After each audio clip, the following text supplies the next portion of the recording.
Well, hello everybody and welcome to the 308th edition of the Boxing Asylum Nuthouse podcast. I'm your host Steve Wellings, and joining me on the call we have Andy Patterson, Gabe Lewis and Adam Smido-Smith. It's a momentous occasion, everybody. We are back live, reclaiming the airwaves. I can see the viewers totting up now, going into the 20s already. Any thoughts, Andy, about coming back live tonight? The chat will be going full throttle. Glorious times. Yeah, glorious times, mate. I was looking forward to us not going live again because it was absolutely brilliant. No moaning, obviously, as well as, but actually, the reason why we've gone live is people will only be aware of this, but we found that the reason why we were banned, and it was because of some sexual content that was put in the chat by our esteemed listeners. So, guys, if you can refrain from putting some disgusting chat up there, or you're going to sink the podcast, if that's your intention, then you can just fuck off and jump off a cliff. No foul language tonight then, Andy? We're allowed, but it's people in the chat who just like absolute filthmongers and, just absolute dregs of some subhumanity, so just they better behave. That's what I'm going to tell them. Yeah, fuck the chat. If you put any profanity in the chat tonight, we might have to come down on you. You never know. Anyway, good to be back, everybody. Thank you for joining us. Ozzy has also jumped on the call.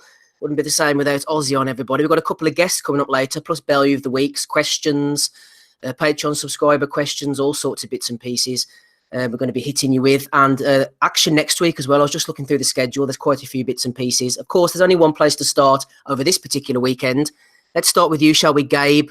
Eleider Alvarez against Sergey Kovalev. The thing I found interesting about this rematch was whenever we were talking about it last week and discussing who we thought was going to win, nobody conceived of a Kovalev win, did they? I was thinking that was bizarre. I thought that it would go to points, but Alvarez would win. A lot of other people thought Alvarez would win by knockout. It was almost a given. All methods of victory, Gabe, were in line with Alvarez winning.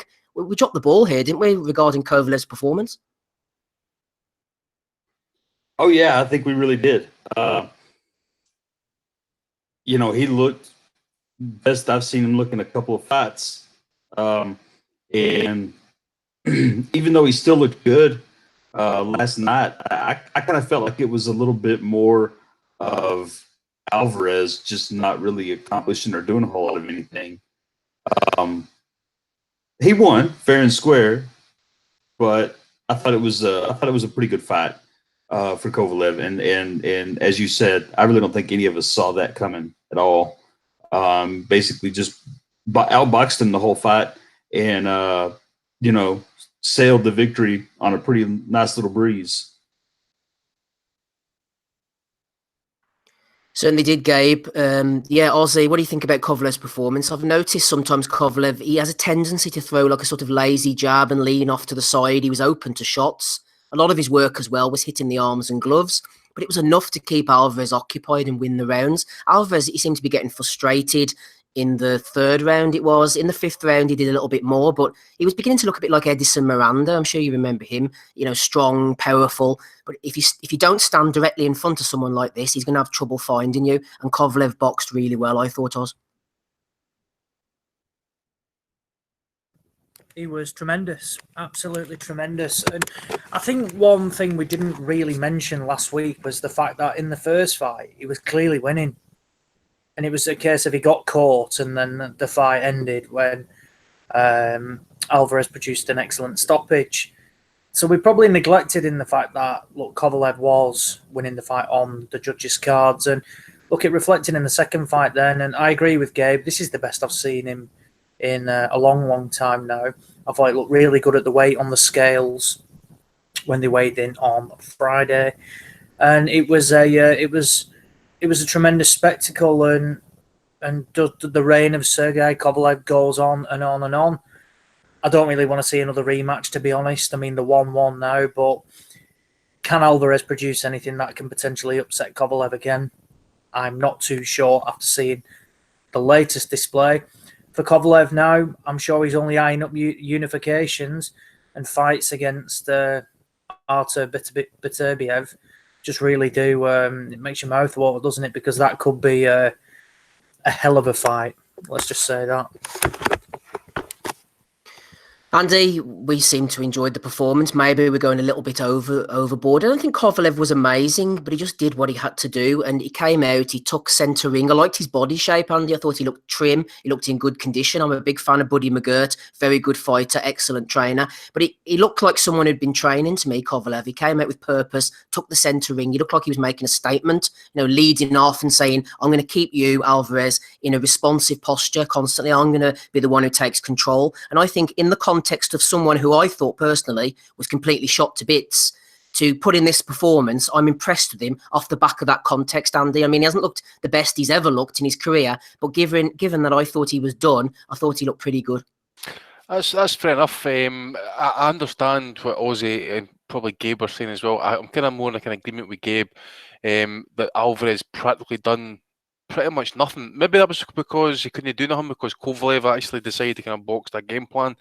But at the same time, I'm seeing a guy who either couldn't or wouldn't put the sting in his shots. I thought, especially some of those attacks and stuff like it wasn't landing every shot. When I watched it back on the slow motion replay, and that a lot of those shots were missing.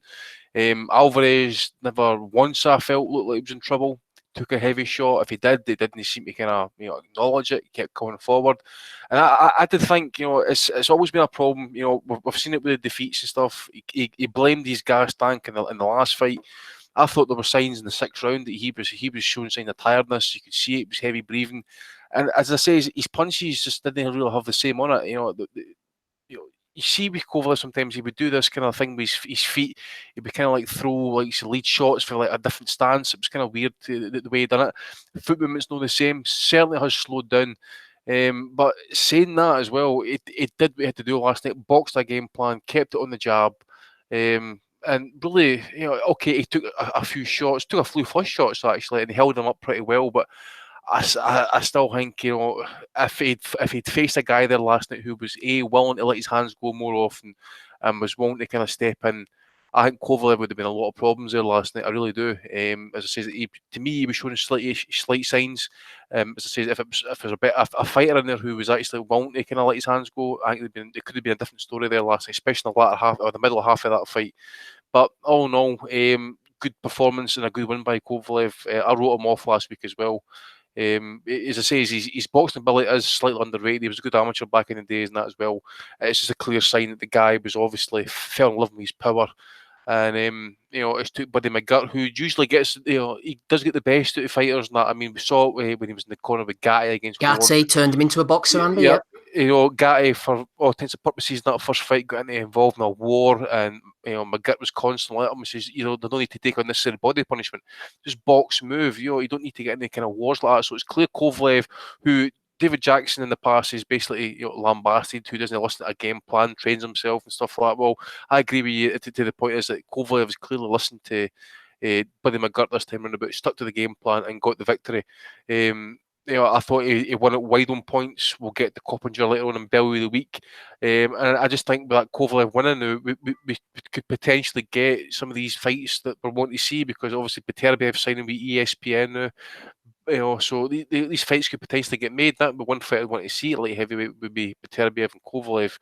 But at this point, I didn't want to see Kovalev picking up any WBO defences against likes of maybe Mike Lee or Dominic Boswell. I want to see him in with the likes of Beterbiev, Bivol, Jack, Gavodzdik, guys like that, because he's at that point now, whereas he needs, well, I suppose he maybe needs a unification fight, but I want to see him in bigger fights. He's at 35 now. He's clearly on the downslide and ready for decline. So if he's going to hang around, then I want to see him in a unification fight next. Yeah, I don't think he will fight any of those guys. I think he's just looking for the big fights. He must surely know himself with his hard living outside the ring as well, and chopping and changing trainers, that he's not going to get a whole load of longevity out of his career now. He wants the big fights, and I think that's what he's going to get. Adam, in fact, Andy made a good point there, talking about Kovalev's boxing ability. It's a bit of a misnomer, really. People seem to sometimes paint him as this crude slugger. I remember a friend of the pod, Billy Nelson, talking in terms of him being a slugger at one point, but he showed last night that the dude can box when he needs to. But we already knew that, didn't we, Smid?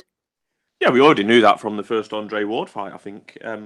I just think we've got to give massive credit to Kovalev, really. 35 years old. I was amongst the many people that thought he was finished thanks to basically Andre Ward taking his soul, and then Alvarez looking like at the time that he'd finished the job, i.e. knocking him out in the first match. But he's come back, he's boxed well. His punch output wasn't quite as much as what we've seen previous to him, but like I say, he is 35. It's like the Kovalev 2.0 we're seeing. Boxing a little bit more than what we're used to seeing. I mean, back in the day when he was just a walking killer, really, and he was, really going through people. He was boxing with a different attitude last night. But yeah, you've got to give him massive credit. You really have.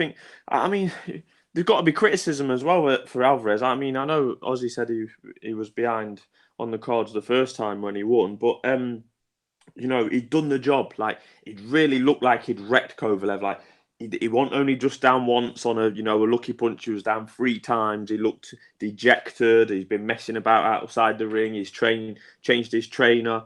All the signs were there for a repeat job, and that's what I and many others expected. But we didn't get it. I just think you've got to say fair play to Kovalev, and there's some big fights out there for him. It's a division that's not dominated by one TV outlet or promotional outlet at the moment. So yeah, there's some good fights to be had, and I don't think he's going to be messing about. Like I say, I'll say it again, he's in his mid-30s now, and yeah, I think we'll get some good fights out of him. But someone with a different attitude to Alvarez, I 100% agree with Andy. Someone who's there to have a go and really test him mentally. And Alvarez didn't really do that last night, but if someone does, he could possibly crumble again.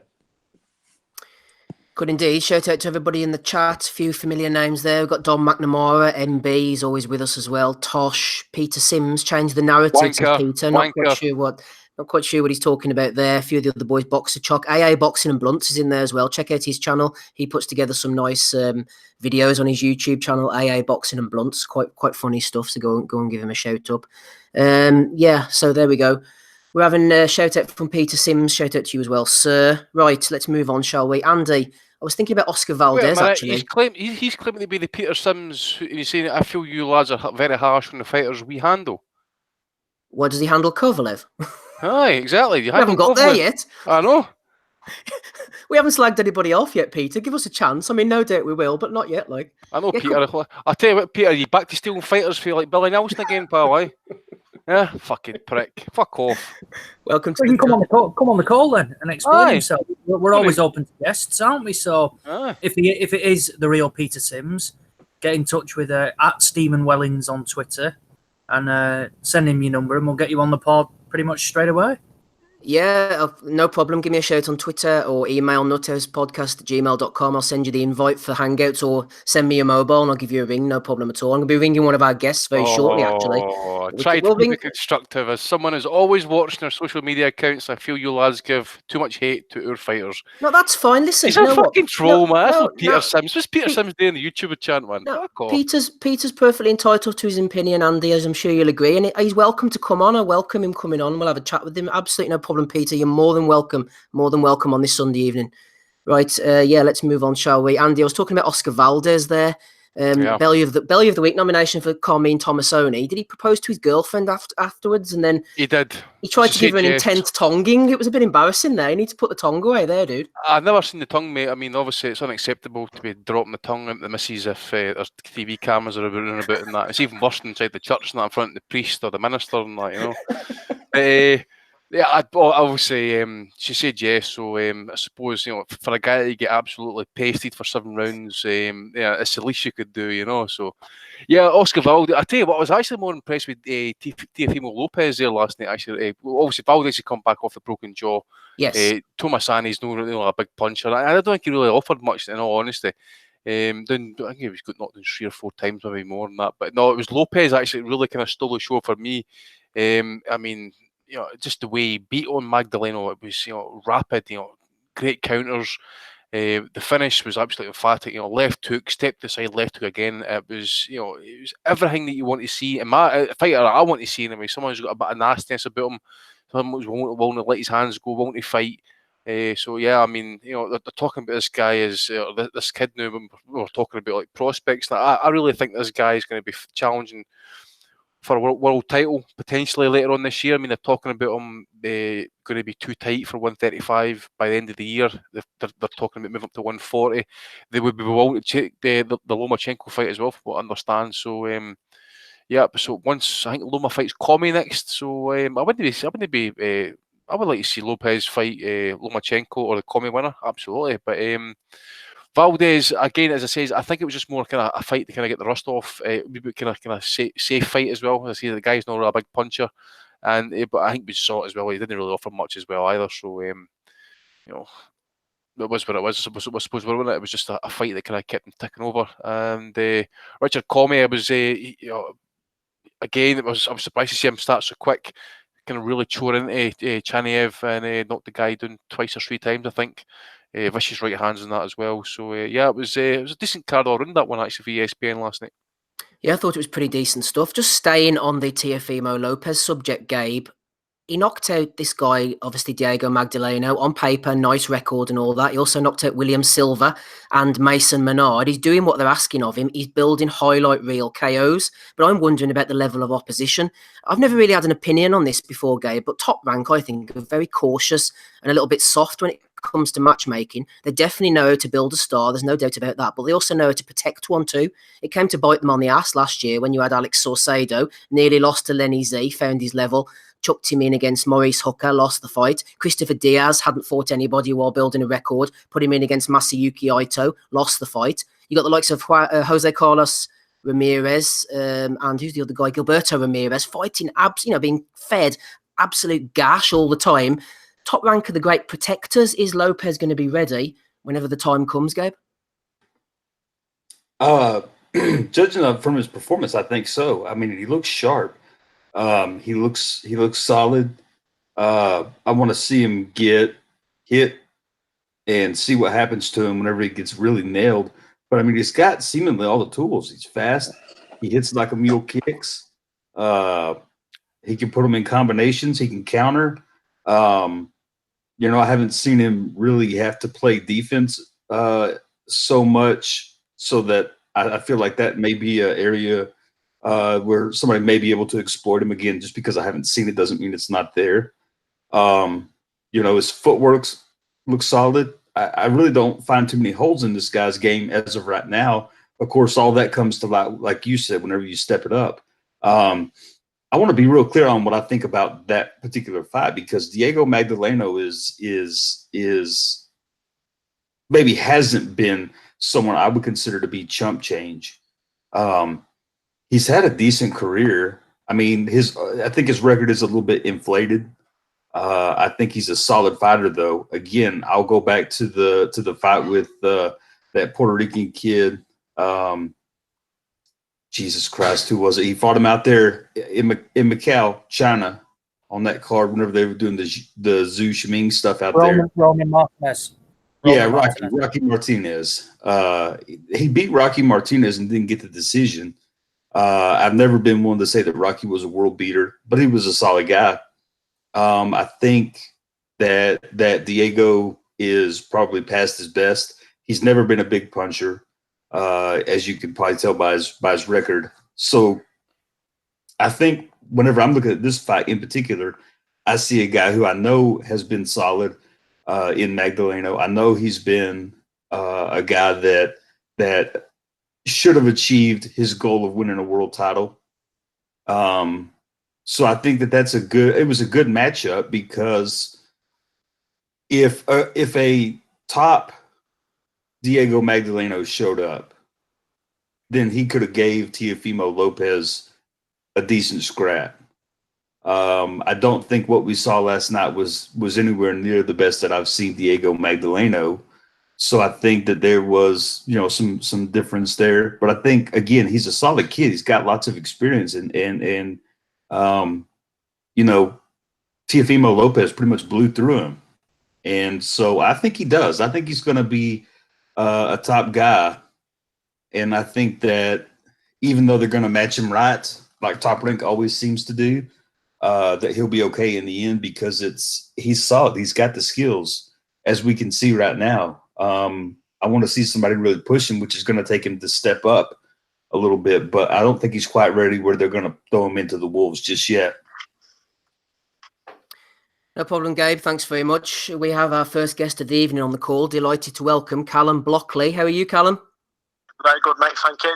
Excellent. Thanks for joining us on this Sunday evening. Callum's 3-0 from Leicester, undefeated welterweight prospect. We were talking about Kovalev and Alvarez, who fought obviously last night. We haven't got on to Ted Cheeseman just yet. Did you see any of the action over the weekend, Callum? I watched the highlights, mate, from Cheeseman fight and that show. Yeah, absolute war it was, to be honest, wasn't it? He's a good fighter, Cheeseman. But that Garcia was just different level. Yeah, Garcia obviously came, bit of an unknown. Cheeseman stepped up, fair play to him. Do you think he'll be all the better for the experience? Yeah, I think it would do him the world of good, mate, to be honest. I think everyone thought Cheeseman was going to win. But obviously, like you say, I'm sure he'll take it as a lesson and he'll be back soon. Exactly. Obviously, you'll be hoping to hit the heights soon. You're a southpaw, Callum. You've had 3 fights. Debut win over Trisno last year, Paul Cummings and Danny Little. You're ticking along nicely with 3 wins in 2018. Happy with your progress? Yeah, I'm just, I'm enjoying every step of it at the minute, mate, to be honest. Take each fight as it comes. Train hard as always and just try and learn everything I can in the space of time that I'm doing it. You know what I mean? So, yeah, I'm looking forward to seeing what the future brings in each fight.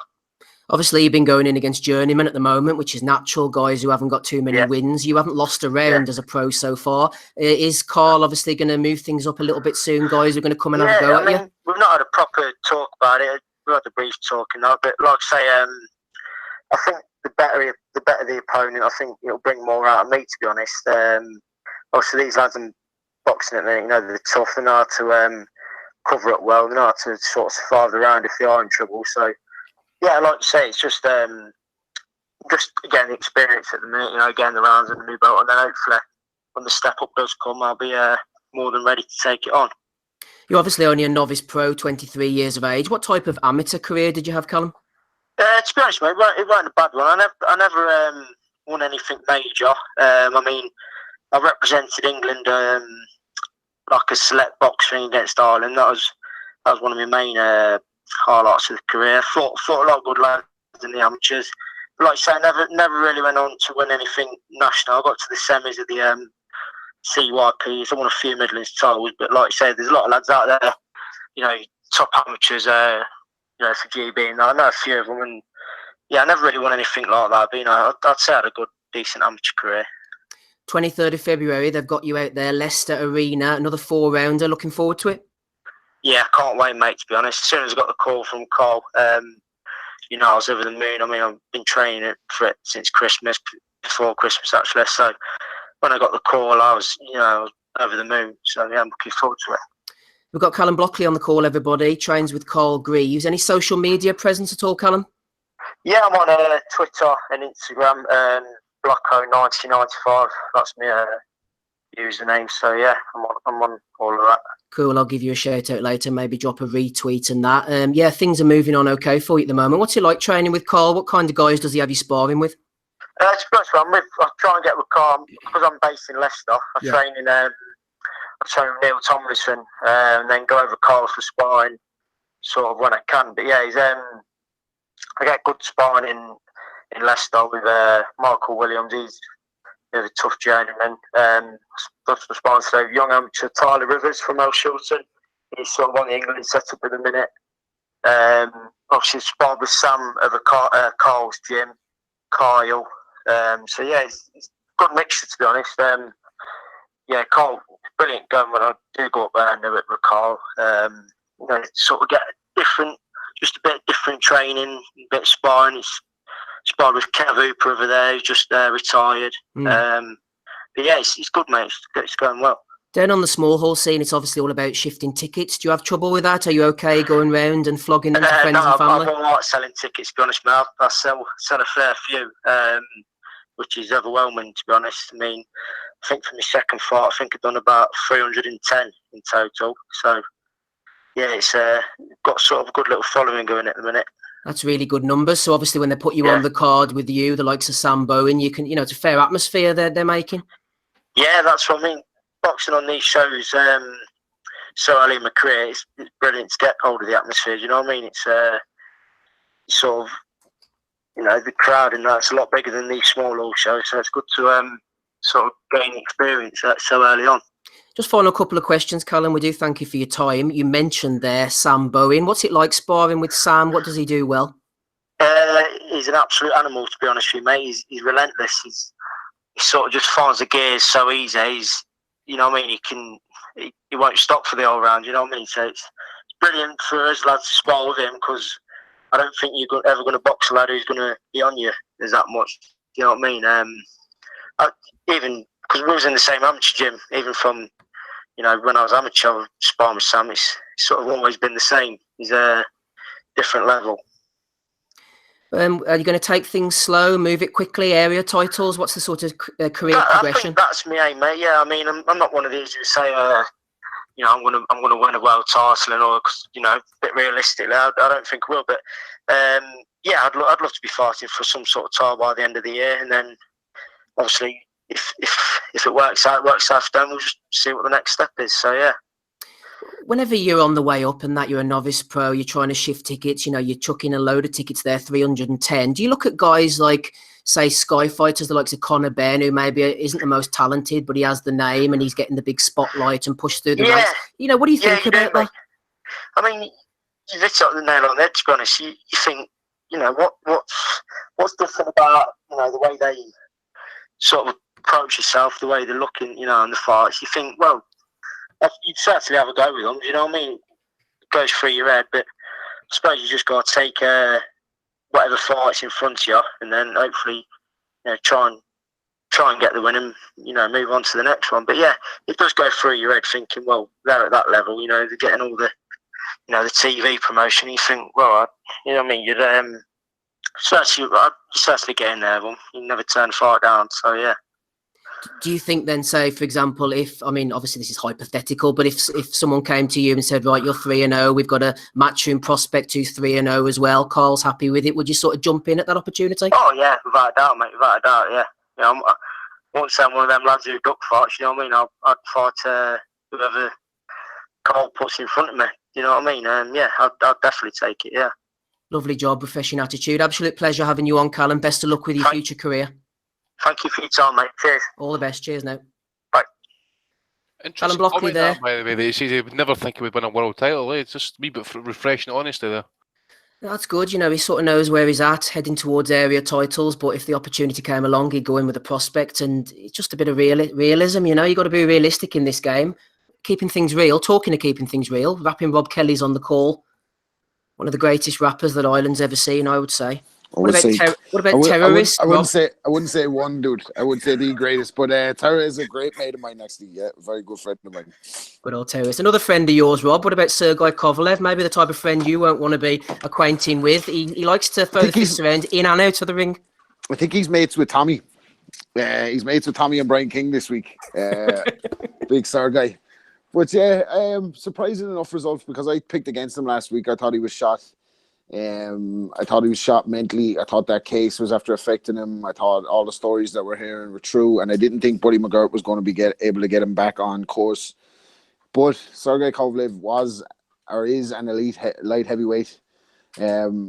He's just came up against a better guy in Andre Ward in those two fights. And Alvarez knocked him out, kind of caught him cold last time and knocked him out when he wasn't doing anything right. I haven't seen any great improvements under Buddy McGirt, other than maybe that he's taking instruction. And this is the Sergei Kovalev you get when he's taking instruction. And maybe he realised this last chance alone, like he couldn't afford another loss. His career would be absolutely nowhere. Needed to win last night. So, but when you're thinking about a Sergei Kovalev coming back to beat Alvarez after getting knocked out, you're thinking about the Crusher getting a knockout himself. Didn't come. Seemed to be able to do the 12 rounds pretty easily last night. Noticed that he was taking breathers at appropriate times last night, which is something they haven't seen from him over his maybe last 4 or 5 fights. But Alvarez offered nothing really, did he, for a world champion? Absolutely nothing. Like he was content enough boxing on the back foot, ignored the body completely. He was terrible, Rob, I thought. Yeah, he was terrible. Absolutely. Like, for a world champion and a guy who's after taking like step aside money to wait for his opportunity, gets it by blowing Kovalev away. You think like you're not just going to let him take the title. Like, Do you know what I mean? Throw something, like do something. I don't think he won a round. Like, did he win a round? Maybe one or two rounds. But well, Rob, I tell you what, he was certainly winning rounds on Mike Coppinger's card. Coppinger had him winning the round to get a draw in the last round. I saw that. Like, I saw that. I don't know what I saw somebody point. I think it was Tommy was pointed that out, that the guy was barred out of Kovalev's dressing room for a while before. Like, it definitely hasn't affected him in terms of being biased.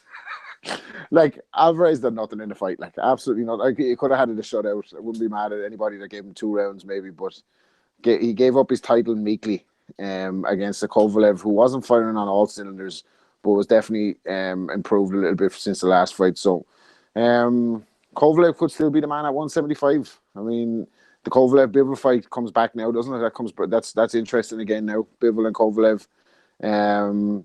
But Tarbiev, what's the crack with Beaterbeev? Is he still what's going on with him? Where's he in the mix now? Like, I think he's dropping in at ESPN now. Right. Okay. So I don't know what the connotations are and whether these fights could get done, but yeah. I mean, surprising enough win, I guess, from last week's prediction where I thought Kovalev was finished, but he didn't look great to me last night. He didn't look like the crusher of old. His feet were a little bit slow. But he was just better at getting into position and better, I think, at just taking breathers at appropriate times. And he seemed like he was listening to McGirt, which is new for Kovalev. So maybe he's back, baby.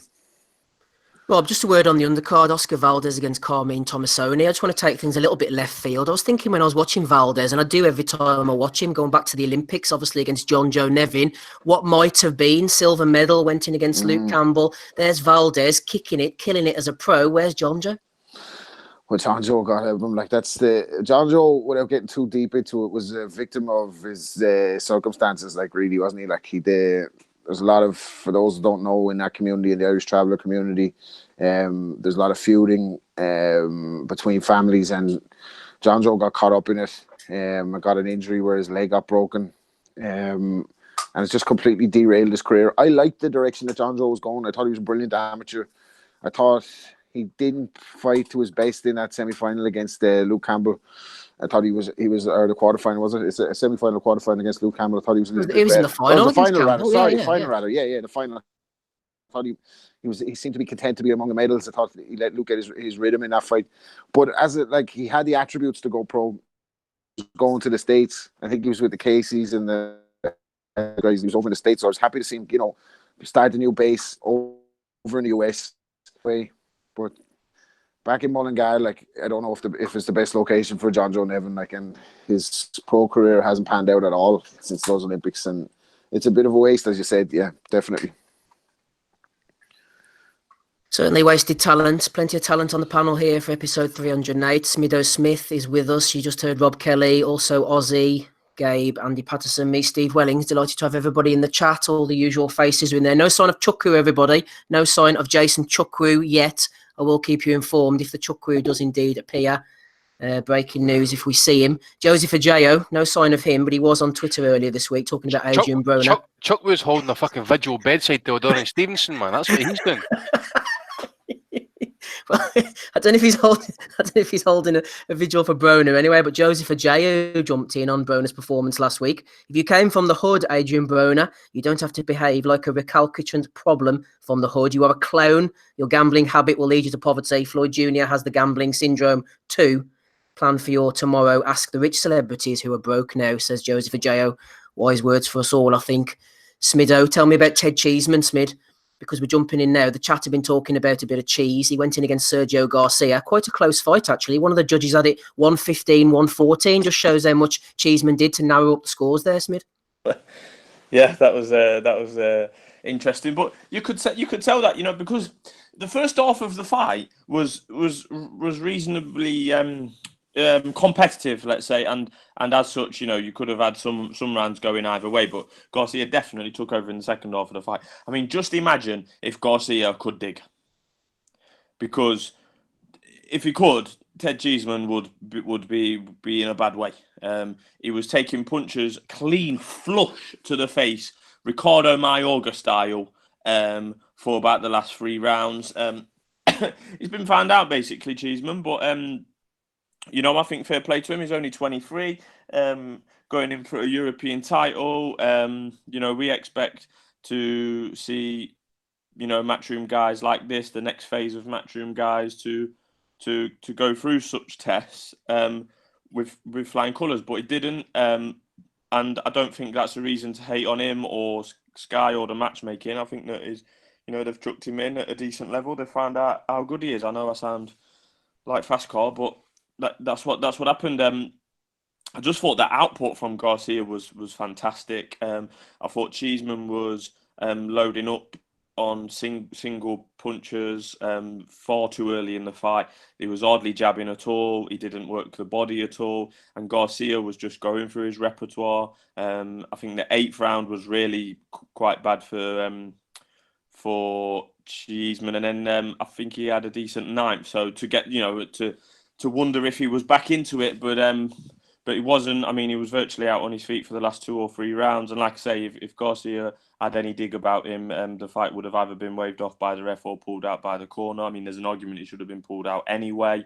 His nose went in quite early on in the second quarter of the fight, and that obviously caused him issues as well. But he just looked like he'd ran out of ideas after a bit. Cheeseman, he's not had all that many fights, and it showed. But you've got to take your hat off to Garcia. I think it was the commentary. I've never heard of him, but the commentary was saying, first time he's competing out of Spain with some questionable, some no names on his record, should I say? And yeah, he's gone and done it well. I mean, one of the scorecards was a fucking joke. I think it was 1-1-5, 1-1-4, wasn't it? So there's obviously a drawn round in there, one of Carl Froch's favourites. But I mean, if that had been a majority decision, it would have been a travesty, even if the result was right. I mean, but yeah, I mean, the result was definitely right in the end. And this thing about Cheeseman will come again. I mean, there's fights like that are going to do, serious mental and obviously physical damage, I think. So it'll be interesting as to what level he comes back. But he is still the British champ. He's got a long way to go on last night's performance, that is for sure. Yeah, Moz was questioning the 115, 114 scorecard as well. How is this not blatant corruption? He says, Andy, you said that it took Adam Smith, not the official Adam Smith, the only one that I recognise who's with us tonight, but the fake Adam Smith. It took him 10 rounds before he started his So Brave patter. Fuck off, says Andy Patterson. Yeah, but again, as I say, it's always the same when a Brit fighter's getting absolutely tuned up and stuff like that. It's always he's brave, he takes a trim in and all that sort of stuff. At the end of the day, he was at his level there last night and he came up short. I say that as early as maybe the second or third round, the lack of head movement, this walking forward, hoping to walk guys doing stuff like that, it's going to help some of the time.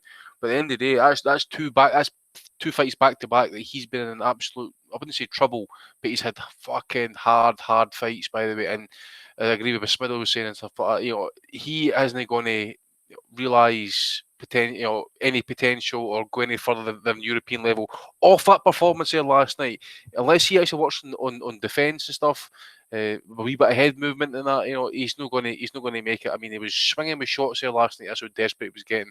Garcia was very composed, did it all off the back foot, nice jab, busted up. I mean, you wouldn't even think he was actually in the fight last night after that fight had finished, whereas Cheeseman looked like he'd been in a fucking car wreck. It says that performance last night does not bode well for the future. As it says, you can't defend face first. It's only so long you can do it, or your quality of life when you retire is just going to basically be practically zero. So back to the drawing board. I do think he belongs at European level, but I think the writing was on the wall in the last fight. It showed that there was deficiencies there. Of course it can come again, but as I say, clearly the work needs to be done. And before we're talking about anything else, I think at some point as well, maybe after another fight or two, that maybe potentially try and get a rematch with this guy and see what you've learned. Because off that there last night, I agree with what Smithers was saying. If that guy could bang, potentially Cheeseman's career would be good as over, because he took a hell of a lot of punches there last night and a fair bit of damage. And I says, if that guy could bang there last night, it could have easily been knocked out. Certainly could have been, or maybe hurt at the very least. Marcus Bellinger was asking whether Cheeseman is indeed European level. He says Bellew of the week for Johnny Nelson for asking post-fight if Cheeseman was European level. Maybe they could bring Cheeseman back against the journeyman. Someone like a Reynold Garrido, obviously not him because he's a lightweight, but he was in the battle of the journeymen last night, winning a 6-round decision over Zoltan Szabo. So obviously the winner leaves town and goes over to the UK to have another fight. That was in Marseille. Congratulations to both of them. Ozzy, Cheeseman took too many shots. I mean, that's just playing the obvious, but we knew that had been a problem in the past. Hence me siding slightly with Fowler if they ever fought. I mean, putting Cheeseman to one side, are they going to shoehorn Fowler into a shot at Garcia now and see if he can get the job done that Cheeseman couldn't? I'm not too sure. I mean, Dave Caldwell mentioned it on the punditry side last night. They were saying about how would Fowler cope, and Caldwell responded by saying, well, he wouldn't fight like Cheeseman did, which was a case of bore forward and not really do a lot. I was pretty disappointed with Cheeseman's performance in a sense that, I mean, he got hit far too many times and he was a bit of a one-trick pony, to be honest. Neglected any sort of body shots, rarely used a jab. And I think he kind of went into the fight thinking, he was this one-punch KO artist, and Ted Cheeseman's far from that. I mentioned last week that I actually thought he'd win the fight. However, I didn't think he would stop Garcia because he hasn't got the power when he's stepped up the levels, if you were to call it. And it showed last night. Garcia barely had a mark on him at the end of the 12 rounds. And I would certainly say it wasn't a pitter-patter contest, just boxing on the jab or anything like that. It was very impressive. And they traded shots, and Garcia just didn't mark up at all. And for Ted Cheeseman, it was somewhat of a reality check, but I mean, there was talk that he was really eyeing up, shooting up to world level if he won this European title. But there's nothing wrong with losing at this sort of level. I always call for people to step up through the levels: English, British, moving on to European. The only thing you maybe could have looked at is, could he have had another couple of defences of the British title? He only had the one, I think, which was against... Oh, no, it was only one, and that was against Desinia Byfield. And he made the jump straight to European level.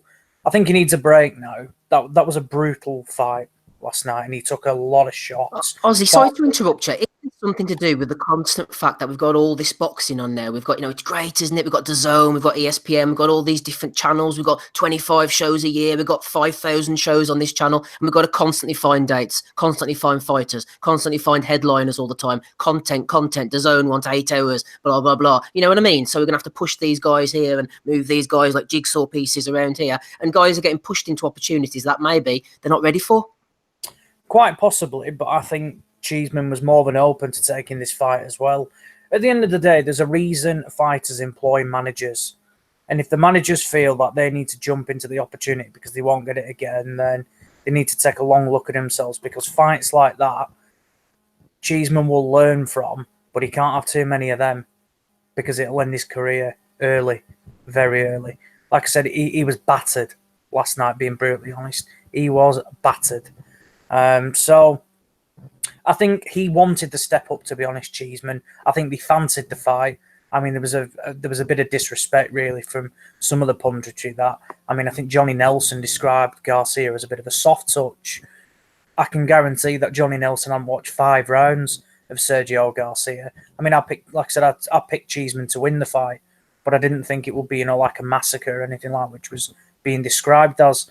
For Garcia, he really showed what European level was. And Matchroom themselves have had a bit of a dealt a raw hand with the European lads coming over in recent years.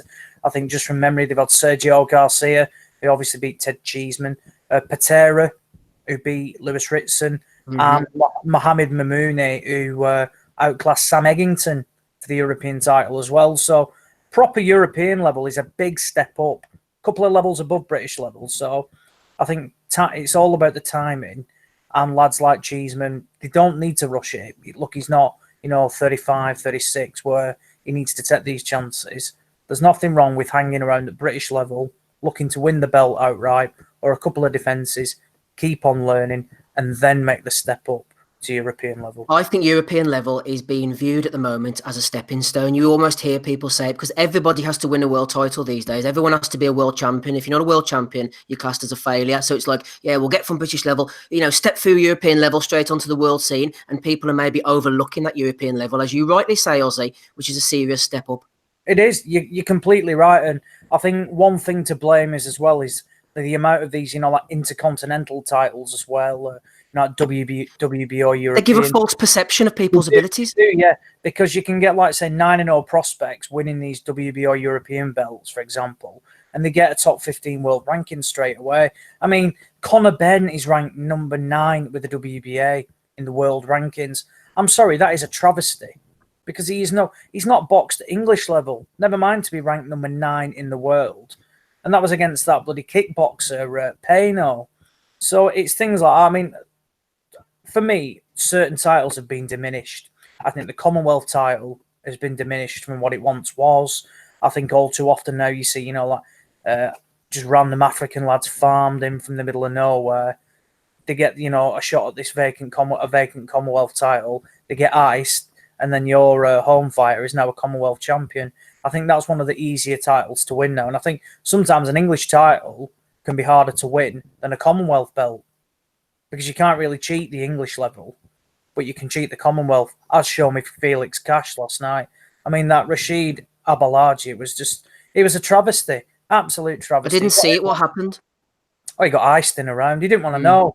He got dropped by a jab, and he just thought, the look on his face, he's thinking, who saw that coming? Not fancying this, not fancying it one bit. I mean, this guy was made mandatory for the Commonwealth title. His last fight was last year, January 2018, which he lost. So what the hell has he done to be made mandatory for that title? What? Absolutely nothing. And that's my point about the Commonwealth title, being like diminished of sorts, when guys like this Rashid Abalaji are being made mandatory and they're losing fights and they're not fighting at all.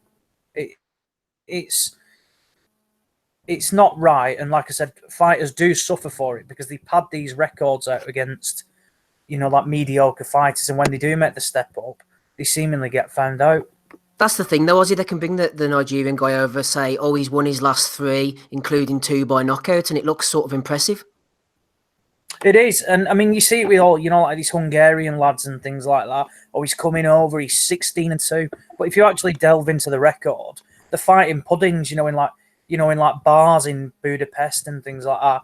And they just pad these records out to look good coming over. They get a few paydays, but in reality, they're shit. They're absolutely shit. I mean, if I was looking after a lad now, I'd look to match them early on as much as I can with tried and tested journeymen from the UK, or ones that will come over and will give them a go. Renaud Garrido is a prime example. He comes over, he's probably better than a journeyman, but he's got a losing record or near enough, but he comes over to win. He's a prime example. He's not one of these Hungarian guys that comes over and just tucks up for 4, 6, 8 rounds just to get a paycheck. He makes the kid work. And you're right, Steve, there's that many dates available now. People are rushing through the system to get to this world title. I mean, you see 8-0 prospects going, yeah, I want to win a world title in 15 fights. Well, you do that. But it's not about winning it. It's about retaining it as well. And people are jumping through the levels. And quite often now, particularly with Matchroom at the moment, a lot of their stable are being found out because perhaps they've not had the tests earlier on in their career. Yeah, not that I want to jump on Eddie too much, but John Kearns got in touch. He said, do any of you remember a week on the asylum where Hearn was nominated for a Bellew of the Week? He's fucking relentless with the shit talk and always comes out with some utter bollocks. Hashtag Tory turtleneck. Glad that's still getting some mileage anyway. Yeah, Rob, the thing is, Eddie afterwards, he had to compliment his fighter, Cheeseman. He was right. Cheeseman showed a lot of heart, a lot of balls, a good chin, all of those sort of requisites, but it was the defence and the skill factor that was lacking for me. We questioned Garcia's level last week, but he turned out to be very good. And it was reminiscent, Rob, of when Lewis Ritson got found out, quote unquote, against Francesco Patera. Yep, very similar. I think Ozzy's right. I think Cheeseman's can't fancy that. Like, I don't think Conor can take too much blame for it in this situation. And I'm not known for letting Eddie off the hook. Like, but I think they definitely fancied it, and I think Ozzy made some good points. Like they might have had a kind of a false sense of awareness about where they are. Like, having said that, Sergio Garcia is a bit of an unknown quantity. Like, I certainly hadn't seen too much of him, but I wouldn't be surprised if he goes on to do something. I know he hasn't really got a monster punch or anything, but seems to be a very capable guy. I don't know. Has Sergio Martinez got something to do with him? I think I thought I saw Sergio tweet something about him. He promotes him. Right, okay. Maravilla Boxing. Right. Okay. So, I wouldn't be surprised if we see this guy again. I mean, obviously Sergio's got some good contacts stateside, so they might be trying to move him out there.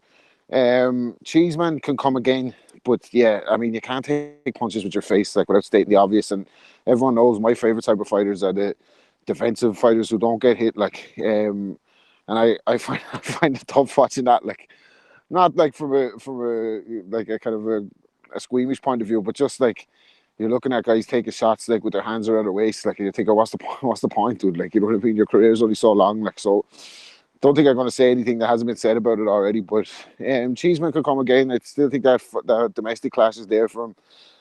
Down the line, they can make that, but he won a couple of fights to learn him, like to move him along correctly, like, and they'll probably learn from this, and they won't take a similar fight again as big a test for another couple of fights, I think. But you wouldn't want to be having too many of them anyway.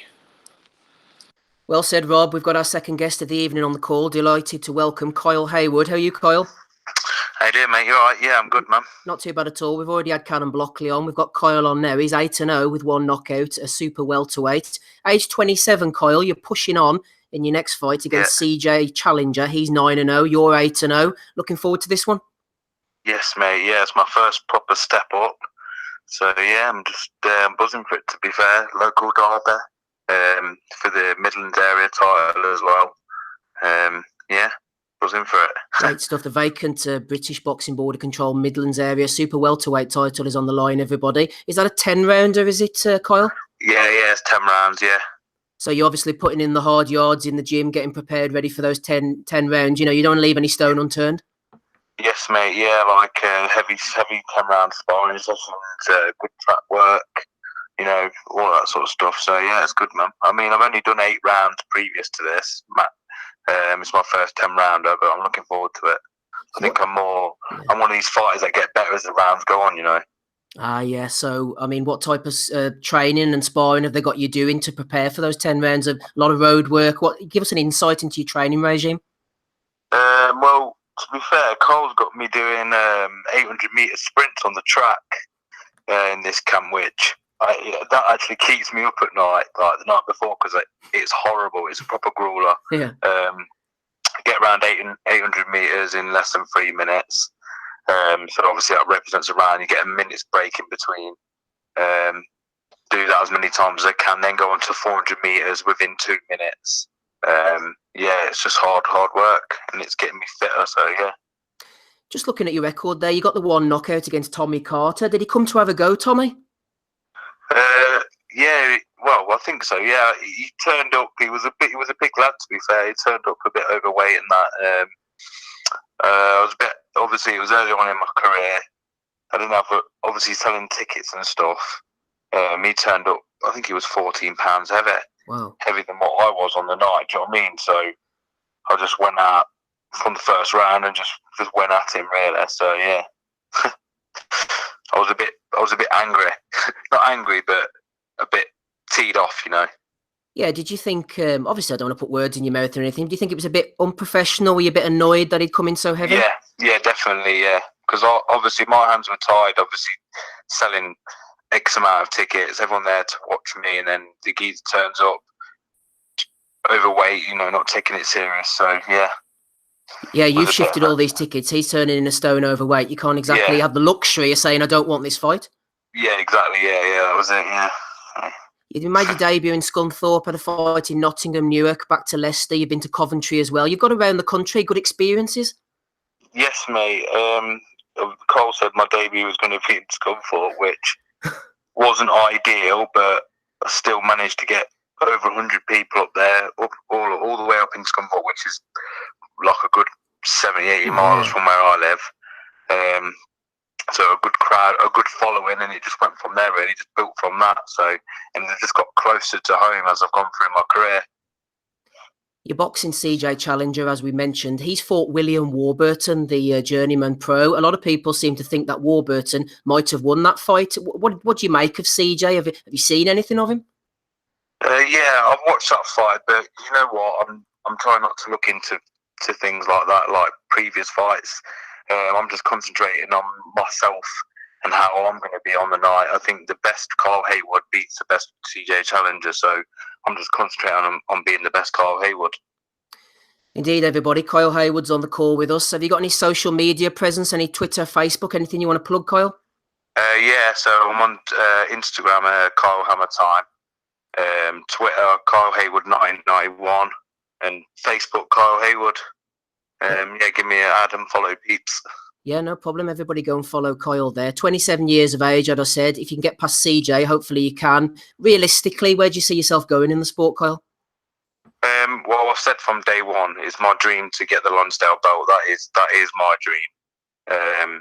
And it seems, you know, I'm going on the right path towards that with the area title, then hopefully English and whatever comes next, just building towards that really. So, yeah. Are you trained and managed by Carl, or does he just manage you, or what's the situation? I train and manage by him. So obviously, I've trained with Sam Bowen quite a lot. So he's come up with his Lonsdale belt, and I've had my eyes on it, and you know, it's a good positive energy to be around. You know. What about the day-to-day type of stuff? Is it easy to get to Carl's gym? Is he far away? What's the logistics? Well, yeah, he lives. I mean, the Newark's probably an hour's on a good day. Good traffic, it's an hour away. I was just before Christmas. I've been working full time for my career so far. Until I found out about this fight, which is when actually I handed my notice in at work and started training full time. So things are a lot easier now. Obviously, finishing work at 4:30, hitting rush hour traffic to get to training, trying to train, doing my road work in the mornings before 8-9 hour day. It was just killing me, and I was just dead. Now I'm training properly, eating properly, getting real good sessions in. There's still a bit of travelling to go to the gym and stuff, but it's no bother really, because I've got the day. Do you know what I mean? To sort out the logistics of it. So. That could have gone one of two ways. Rather than feeling the pressure of boxing being the be-all and end-all, you actually feel like the weight's been lifted off your shoulders now? Definitely, yeah. 100%, mate, yeah. With working, I feel like that was holding me back, but I always had that there as I've worked to get money, do you know what I mean, to get by. And I've saved up X amount. I've got some good sponsors on board. It's been giving me the ability to be able to take this. I'm taking one step at a time, so I'm going to see after this fight where I go from there. But you know, I'm really enjoying this lifestyle at the minute, so I want to keep it going. So yeah, it's cool. That's brilliant. Final couple of questions, and we do thank you for your time. Do you want to give your sponsors a shout out there for helping you along? Yeah, so I've just got a new sponsor, Steve from Sheehan Homes. He's been a really big help actually when I've had this fight come up, which is good. And then I've got CCTV East Midlands, a chap called Kieran, AH Gardening Services, and of course the Doghouse Barbershop in Old Shilton, which has been a good sponsor as well. So yeah. Brilliant. Fair play to all those establishments for following Coyle and helping a boxer on his way there. Final question. You must be relishing to fight the fight against CJ Challenger on this big show. You got to contain the nerves as well, maybe not get carried away, you know, local derby, big crowd. 100%, mate, yeah, because I know what I'm like. I remember on my debut, actually, I could feel myself welling up because the atmosphere and the intensity, and I was so excited. It literally drains the life out of you. Like you feel like it gives you power, but it actually does the opposite if you let it get you. So yeah, it's all about just containing it and just also enjoying it as well. So yeah. Brilliant stuff, Coyle. We appreciate you joining us. Best of luck on February the 23rd against CJ Challenger for the vacant super welterweight area title, and all the best in your career going forward. Cheers, mate. Thank you. Cheers, Coyle. See you later. Coyle Heywood there. Callum Blockley as well before, down at the lower ends of the pro ranks at the moment, but it's good to hear from those guys. I like to get a bit of insight into the day-to-day thing because Carl Greaves is good for coming on, the way he talked about David Avanesian, and we had Lee Connolly, the journeyman, on before, and Louis Norman as well, who still WhatsApp me from time to time. Sometimes it's difficult for these guys. They're traveling like an hour and a half and whatever to even just to get to training and back. And people obviously don't see this. I know the hardcores on the panel, in the chat, you guys listening at home, you know, you go to shows, you know about these type of things. But sometimes the casuals, whether they're listening to us or not, it's a different matter, maybe don't know about some of this stuff that's going on behind the scenes. So fair play to Coyle, fair play to Callum as well. Good stuff. Right, Gabe, I was going to ask you a question. What was it? That's a good question, isn't it? Yeah, I was talking about I think we're approaching the stage, I mentioned this earlier, where there's possibly too much boxing on TV. And I know we're hardcores and we're all into it, but it's a quantity versus quality question, Gabe, because back in the day, you would have had a guy going on Friday night fights on ESPN. And if he was good enough, he would sort of move up to, like, I don't know what the next one was, maybe Showbox or something, onto Showtime. Boxing After Dark, you would see these prospects coming through, and you'd have guys on HBO who you'd maybe only ever seen on Boxing After Dark, or you'd maybe never seen at all. And there was a reason for that, because sometimes they just weren't good enough. But now we're seeing every step of the way these guys coming on, and sometimes they're just not good enough. I don't even know if that's even a question, Gabe, to be honest with you. But basically, is there too much boxing on TV at the moment? Well, I mean, I think it depends on what you enjoy watching. If you are like us, at times there can be too much. And I refer back to the amount of sheer amount of boxing that they're putting on the zone. It's just, I don't know that I would say that there's too much, but there's so much to watch that you can get pulled in a lot of different directions. And I think I've already made known my thoughts in a small segment when we were referring to, I can't remember exactly what it was. There was a couple of fights going on at the same time that they've done recently. I don't like that kind of stuff, especially. But as far as what you're talking about, I think it is a lot cooler because we get to watch, as you said, guys on the rise. We get to see them in their early steps come all the way up through, if they make it that far, to the level of world title challenger and fighter. And so, in my opinion, I think it's great to see. I personally love it. I don't necessarily enjoy getting pulled in so many ways that I have to pick and choose what I watch, and then have 37 different fucking subscriptions to 37 fucking different services. But again, I mean, in terms of what we're seeing right now, I think it really is unique, something that we haven't got to see before, because a guy like Teofimo Lopez, I believe most of his fights have been televised, or at least where we could watch them. And to me, that's really cool, because previously you wouldn't get to see that kind of stuff. If you look back at some of the guys that we consider to be top stars, like your Vasily Lomachenko, you can go on through and through and have guys that you get to see pretty much every single step of their career, save a few fights here or there that maybe were on an untelevised portion of a card.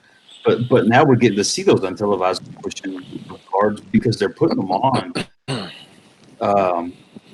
Things like, the ESPN undercards, or you're getting them on your whatever subscription service it is you see, whereas normally you would have only gotten those on like top 2 or 3 fights on a card on HBO, or previously on Showtime.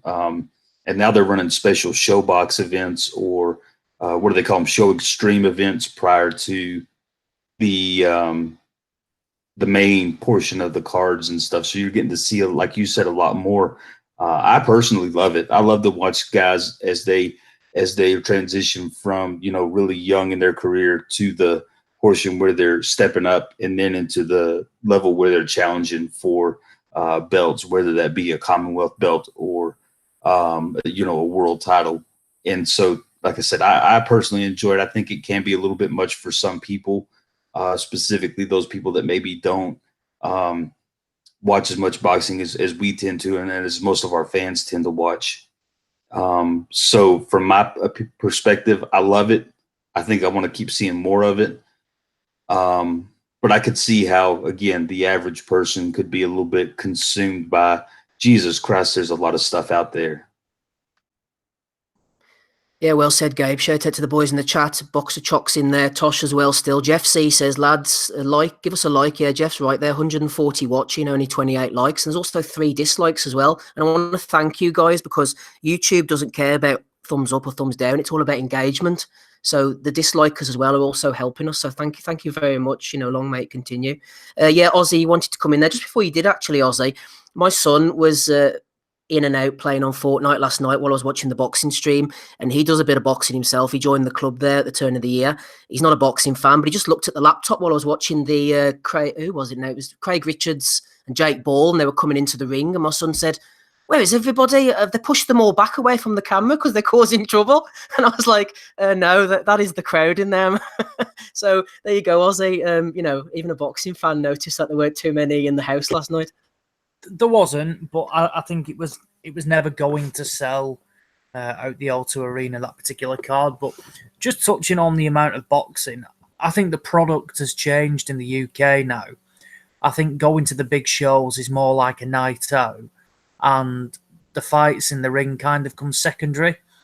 All too often now, people seem satisfied if they get to see, like, for example, an Anthony Joshua, Dillian White. Who else have we got? You can put Anthony Fowler on there, Joshua Buatsi. Their opponents are largely irrelevant because the names of the people and the profiles, people want to see them. And I think that then contributes to a weaker product in general, which is being put on the TV screens. I mean, look at last night, the main event, very good. Jake Ball, Craig Richards, pleased with that. Nothing against that. A good fight. To relatively inexperienced pros, but after that, it's just poor. It's really, really poor. A poor Commonwealth title fight, which I mentioned. You've got your British champion in Lawrence Okoli against Tamas Lodi from Hungary. He took the fight on. I mean, how that guy gets sanctioned, by the way, to fight for a WBA continental belt is beyond me. And then, like I said, you got a couple of lads taking new prospects, etc., things like that. But that now is the standard Saturday night show. I mean, I know Adam Smith has got the stat, but I can't remember the last time Matchroom actually aired a world title fight on Saturday night, which you didn't have to pay for. Well, it's a shame. You've got a good point, Oz. Something that I didn't mention. I see exactly what you're talking about, and not to carry on too long to break your point up, but I think that they'll get to the point where they start developing better shows, because I still think at this point they're trying to, like we've already discussed, fill in so much time and so many required dates and put so much content out there that they're kind of struggling at this particular spot. I think it's got to do with the lack of stable as well. You've got to look at the actual depth of the stable. Hearn stable's no great when you think about it. When you look at, like you say, like people on the PBC side and like the Al Heyman side, you still see fighter-wise that's still the strongest stable out there. So they should be able to fill all the dates. Hearn's cards, Gabe, you must be seeing it in America. His cards in America are basically resembling what we're getting in the UK. I mean, Brandon Rios is going to be topping a card shortly, for Christ's sake. Against Humberto Soto. I mean, I big check right. causing havoc. Yeah, I agree with you 110%. We're seeing a lot of nonsense, but I think if that's a big if, Hearn can get some more depth in his chart, then I don't see why that there's not a reason why that can't evolve into a better scenario than it's playing out right now. I mean, I do see what you're talking about. The cards are fucking huge in some cases. There's a lot of fights on each card, and we're seeing a lot of guys more consistently than we have in the past. I think as they develop the depth that they're looking for and are able to get more guys signing up as they go along, then it'll change over and move over. There's some guys out there that I'm honestly kind of curious about. There was one that signed with MTK. And for the love of me, I can't think of his name. Emmanuel Guerra. He's a Cuban kid, supposed to be a pretty big prospect, and we haven't seen guys like him on some of these cards that they're putting out there. And I think it's only a matter of time before they are moving it over towards getting more of these prospect type guys and letting us see the development that they go through on a consistent basis. And I think that's what I guess maybe I'm prophesizing about it. Hopefully what I desire to see in the future is more of that. Like you said, as of right now, it's not really working out well because we are getting some of those trash cards, but I do think that they'll evolve into, getting better signings and having more, consistent types of cards where you see, what you're getting, kind of like the ESPN Friday Night Fights and the Boxing After Dark and the World Championship Boxing used to be on HBO and ESPN, respectively. I don't know. Hearn's got a lot to prove in America, like. Well, he has, and I tell you what, Ozzy, just to bring you back in, someone in the chat there, I think it was Boxer Chock, was mentioning about last night they were doing a deal where you spent £75 at JD and you got 2 tickets. So how about go along, buy a pair of trainers for £75, get you 2 tickets, and then tomorrow you could go back with your receipt and take them back? Yeah. They've done this before, actually. Particularly, for quite a lot of shows, actually, you spend X amount of pounds at JD and you'll be given 2 tickets, as well as obviously the product that you're buying. But one thing that I will give them credit for is they've got a couple of shows upcoming in the UK now, Matchroom, which is the one in Liverpool, which is topped by Liam Smith and Sam Eggington. I don't mind that fight, to be honest. I think Liam Smith will win, but they've both got decent styles, which I think will gel. You've got Joe Hughes, Robbie Davis Jr. for a British title and a European title. And then you've got Anthony Fowler and Scott Fitzgerald. So that's 3 solid fights, and that's a foundation. And no one will be unhappy with that. On paper, they're decent enough. If they don't produce, that's not the promoter's fault. Likewise, they announced the show last night at the Copper Box. You've got Buatsi Conroy for a vacant British title, Ritson Andy Townend, British lightweight title, Charlie Edwards making his first defence against Angel Moreno, and Lawrence Okoli Wadi Camacho for a British and Commonwealth cruiserweight title. So, Edwards not too bad, Ozzy, I don't think. Anselmo Moreno's a decent opponent, possibly for him. I don't mind. I don't mind the that card as well. It's pretty decent, to be honest. Moreno's washed, guys. Be honest. It's Angel Moreno. Not. Is it not Anselmo Moreno? No. There's a way to say Anselmo Moreno has been wiped out by. Aye. So it's not even the washed Moreno. It's an unknown Moreno. Well, look, he boxed for a. He's boxed for a what's it called, a European title. He came up short. Look, it's a quick turnaround, isn't it? You see it all too often now. Yeah. He's part of this Marabilla boxing stable as well. So, look, I don't mind that. If Edwards goes on to look to unify the belts later down here, then when did he win it? Was it December? And he's straight back out now in March. So that's fine. You can excuse that. But the 2 cards that they've got there between them are pretty decent, and that's the foundation they should be looking at. And I've always said I couldn't care if you've got 2 randomers in, but if they're evenly matched, I don't mind that. And you can build cards with lads like starting from the bottom, like Frank Warren's got an area title fight on the card. Look at doing those, because these lads that are coming up on the small holes will take the opportunities with open arms. They will happily take that, first fight on. I mean, I don't know if, it's pressure from the TV. We don't want to be showing area title fights or something like that. But I tell you what, I remember watching one which was Boy Jones Jr. against Craig Poxton. Mm-hmm. Yeah. That was Southern area. What was it? Super feather or featherweight title. That is one of the best fights I've ever seen. That was on about 6:30 in the evening, that was. Yeah, it was it was the main event, that one, on Box Nation. I'm sure it was. Sorry. Was it one of those Wham cards or BAM? Or it was, it was a Wham card, I think, yeah. But, like I said, that was fought in a relatively low-level title in the grand scheme of things. But how good a fight was that? Now, if you've got those on your shows, people will start to think, look, they won't watch it because Joe Bloggs is on against some knockover job. If you can get a reputation of putting on good competitive fights, people will still tune in. You don't need these huge names all the time. I'd rather not see them. Lawrence Okoli last night, what was the point in that? Pointless. Absolutely pointless. But a fight, like I said, you get a Boy Jones Jr. against Craig Poxton on there, people will tune in, because if you've got 2 lads laying into each other, another one that comes to memory was Tom Stalker, Craig Evans.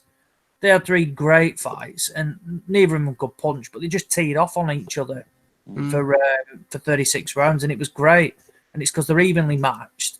And this is what now, particularly with the amount of dates, look to utilise these lower level opponents. Use your Steve Goodwins, Steve Woods, Steffi Bulls, people like that, Dennis Hobson, use their lads, give them the opportunity and produce the evenly matched fights rather than sticking your bigger names on as a run out against, just foreign knockover jobs that nobody really cares about. I agree. Go on, should Smith. be spreading the love. Like we've had 2 lads on tonight who were just building and would snap their hand off to go in even against someone with a similar record to themselves. We had Callum's 8-0. He's fighting someone 7-0. That's obviously by definition two local lads to each other with unbeaten records is going to be competitive. Not saying it's going to might not be the best quality in the world, but be competitive, and as such, it will be entertaining. I was a bit disappointed in myself last night because I think it's the first time this year we've had a Sky show on Saturday night. I thought the Richards and bullfight was a good one on paper, so I was prepared to watch that, and obviously Cheeseman as well was pretty damn close in the betting, so I thought I'd watch that. But the shite that came before it, we had a shocking announcement. Delivery of an announcement for the two fights for that March card. No one cared about what a Coley was doing. The other week we got Tony Conquest from the graveyards fighting Italy. Now we're getting Wadi Camacho, who he has turned it around a bit, the macho man, but he ain't he's past his best. But Smido, what about bring back Charles Adamo and Steve Spartacus? Well, Charles Adamo is probably still fit enough to fight, to be honest with you. Adamo boxed Billy Joe Saunders in December. That's right, yeah. No, or was it Saunders? No, it was wasn't it? Marty Murray. No, that was at Hassan and Dam. Oh, I get him mixed up. Charles Adamo. Charles Adamo is the one that fought Carl Froch all them years ago, yeah? Yeah, you probably at that, weren't you? I was there. Yeah, I was there. That was the first fight. That was the first Froch fight I went to. So yeah, yeah, they're spreading it so thin, and he can't concentrate his efforts so far. He's got fights in Italy, Mexico, Monaco, America, obviously. That Italy thing, Smith. What the fuck, like? Yeah, I know. It's just spreading it so far. All I was going to say is last night Eddie even corrected himself when he said that Sergio Garcia is world class. And a few seconds later, he corrected himself to say like fringe world class, blah blah blah. It's like it's the old Paul Smith argument, claiming people to be world class because they've got battered in a world title fight. I could go and get knocked out by Canelo next week. You don't make me world class. You know what I mean? Smith, I've seen you on those pads. You're a legit world class contender in my. Do you think he would last longer than Rocky Fielding did? No, I wouldn't. No, I'd probably outweigh Canelo by about 3.5 stone. I'd outweigh him by about 3 stone. I won't last a minute with Canelo. Right, let's move on then, boys, shall we? I'm going to have to bring Rob Kelly in. The people are going mad here. They want to hear more Rob Kelly. Coming up next Friday evening, Tim Sew, son of the legend, Costa, 11-0, going in against Denton Vassell. That could be pretty interesting. I'm not a betting man, but I noticed the bookies are very heavily in favour of Sew, who can definitely punch. He's inherited his old man's knuckles, if nothing else, so he should be able to get rid of Denton, who's possibly a little bit washed at this point. Smid, I'm coming to you on the AJ situation in a minute, because I know you wanted to go in on that, so I'll start you off, Rob. You're like Smido's support act, analogically speaking here. Well, the support act has got to cut it short there because I've got to jump off for a sec, but I'll be back here, so I'll let Smido take it away on AJ. I have nothing for Tim Zoo, by the way. Oh, no problem at all, that's fine. No problem, Rob. We'll have you back in a minute. Right, Smido, I want to get you in here. Joseph Ajayo has been tweeting out. We always love a bit of the doctor, THD, PhD. He said, boxing fans don't know that it is Deontay Wilder that is running from AJ and dying to be in that spot where AJ is. Let me tell you, people, loud and clarion clear, this is Anthony Joshua's time to reign. He will reign supremely by his grace. What about that from the doctor then, Smid? I can't really agree with that. There's a couple of massive myths that see that the general AJ public, as we can call them, seem to just lap up. Barry and Eddie genuinely believe it when they say it, that AJ is the number one heavyweight in the world. I just can't have that. I'm sorry, I just can't, because on the and then I think when Eddie was talking about it, he backed himself up by saying he beat Klitschko. Well, Fury did that 18 months previously, and and Fury's not lost since. So by definition, I think Fury's definitely got an argument to be be number one. But they've all got equal arguments. But what is definitely clear is that no one of the three can legitimately say, I am the man. And they say it, they say it like it's just a given. I can't have that at all. I don't know. I mean, a couple of weeks ago, I thought that the Dillian White stuff was a load of shite. This is Dillian White, who's headlined, he's been the A-side headline of back-to-back Sky Sports pay-per-views. I thought it was very strange at the time when he's on Talk Sport saying he's had a low ball offer. I just thought that was all part of the storytelling. But what seems to have come clear since then is that it probably wasn't, and I was wrong. I think White is genuinely cheesed off with the situation, and he's been to America, been talking to everyone to talk to. I mean, Joshua did that. He said, I watched the Povetkin fight the other day, and he said in the interview, I'm going to do a poll. Well, he did a poll. Wilder and Fury took up about 90% of the vote. I think White got 10% of the vote. And what we're going to end up with someone that wasn't on the poll at all in Jarrell Miller. They're contradicting themselves there. A couple of years ago, they said, we want to, leave behind what we've built here and go to America. And where the Brits can't go, and now they want to go to America. It's massively disappointing. The one thing I would say in their defence is that at least, I know they're talking about offers all the time, but at least Matchroom appear, because we don't really know. It's all a load of, but it's a drama. But at least it appears that they're making offers for these fights. The fact that Fury and Wilder drew hasn't helped their situation. But it does appear that they're making offers, and I know the narrative is that no one's replying or won't respond to emails and all that shit. But at least it looks like they're trying. And... But Smitho, are they straw man offers? Like I said earlier in our chat, is AJ the problem here, and Hearn is the smoke screen, the buffer? I don't know if AJ's the problem. I think he. I mean, what in terms of? In terms of won't fight people. I think he doesn't want it. If he wanted the fights, they'd get made. I think Hearn is happy to be the buffer for the percentage fee. He's the man. Everyone's blaming Eddie. He's getting booed in the ring. He's happy for all that, as long as it keeps the limelight off. Oh, AJ will fight anyone, but it's Eddie who's causing the problem. I think it's AJ who's the problem. You could be right. I'm not categorical on it. I'm no AJ fanboy, but I think that if we believe the narrative that. Why should we automatically believe people that are saying we're getting low ball offers, but then they're not making any offers of their own? I mean, I don't know. I don't like to, we're all boxing accountants nowadays. I don't really like to get into it like that. But they've made a massive fuck up. Come on, look, they've booked Wembley on April the 13th. They said that AJ, I think they said, is staying at home for the next two fights. They're going to fail in that, and absolutely, AJ and Eddie should take the majority of the blame for that. Absolutely. We was even got to the stage where, with Fury and Wilder tied up with each other through the draw, that we would have accepted White. Where in reality, everyone would prefer Wilder or Fury, but we would have accepted White. Now we're going to end up with Jarrell Miller.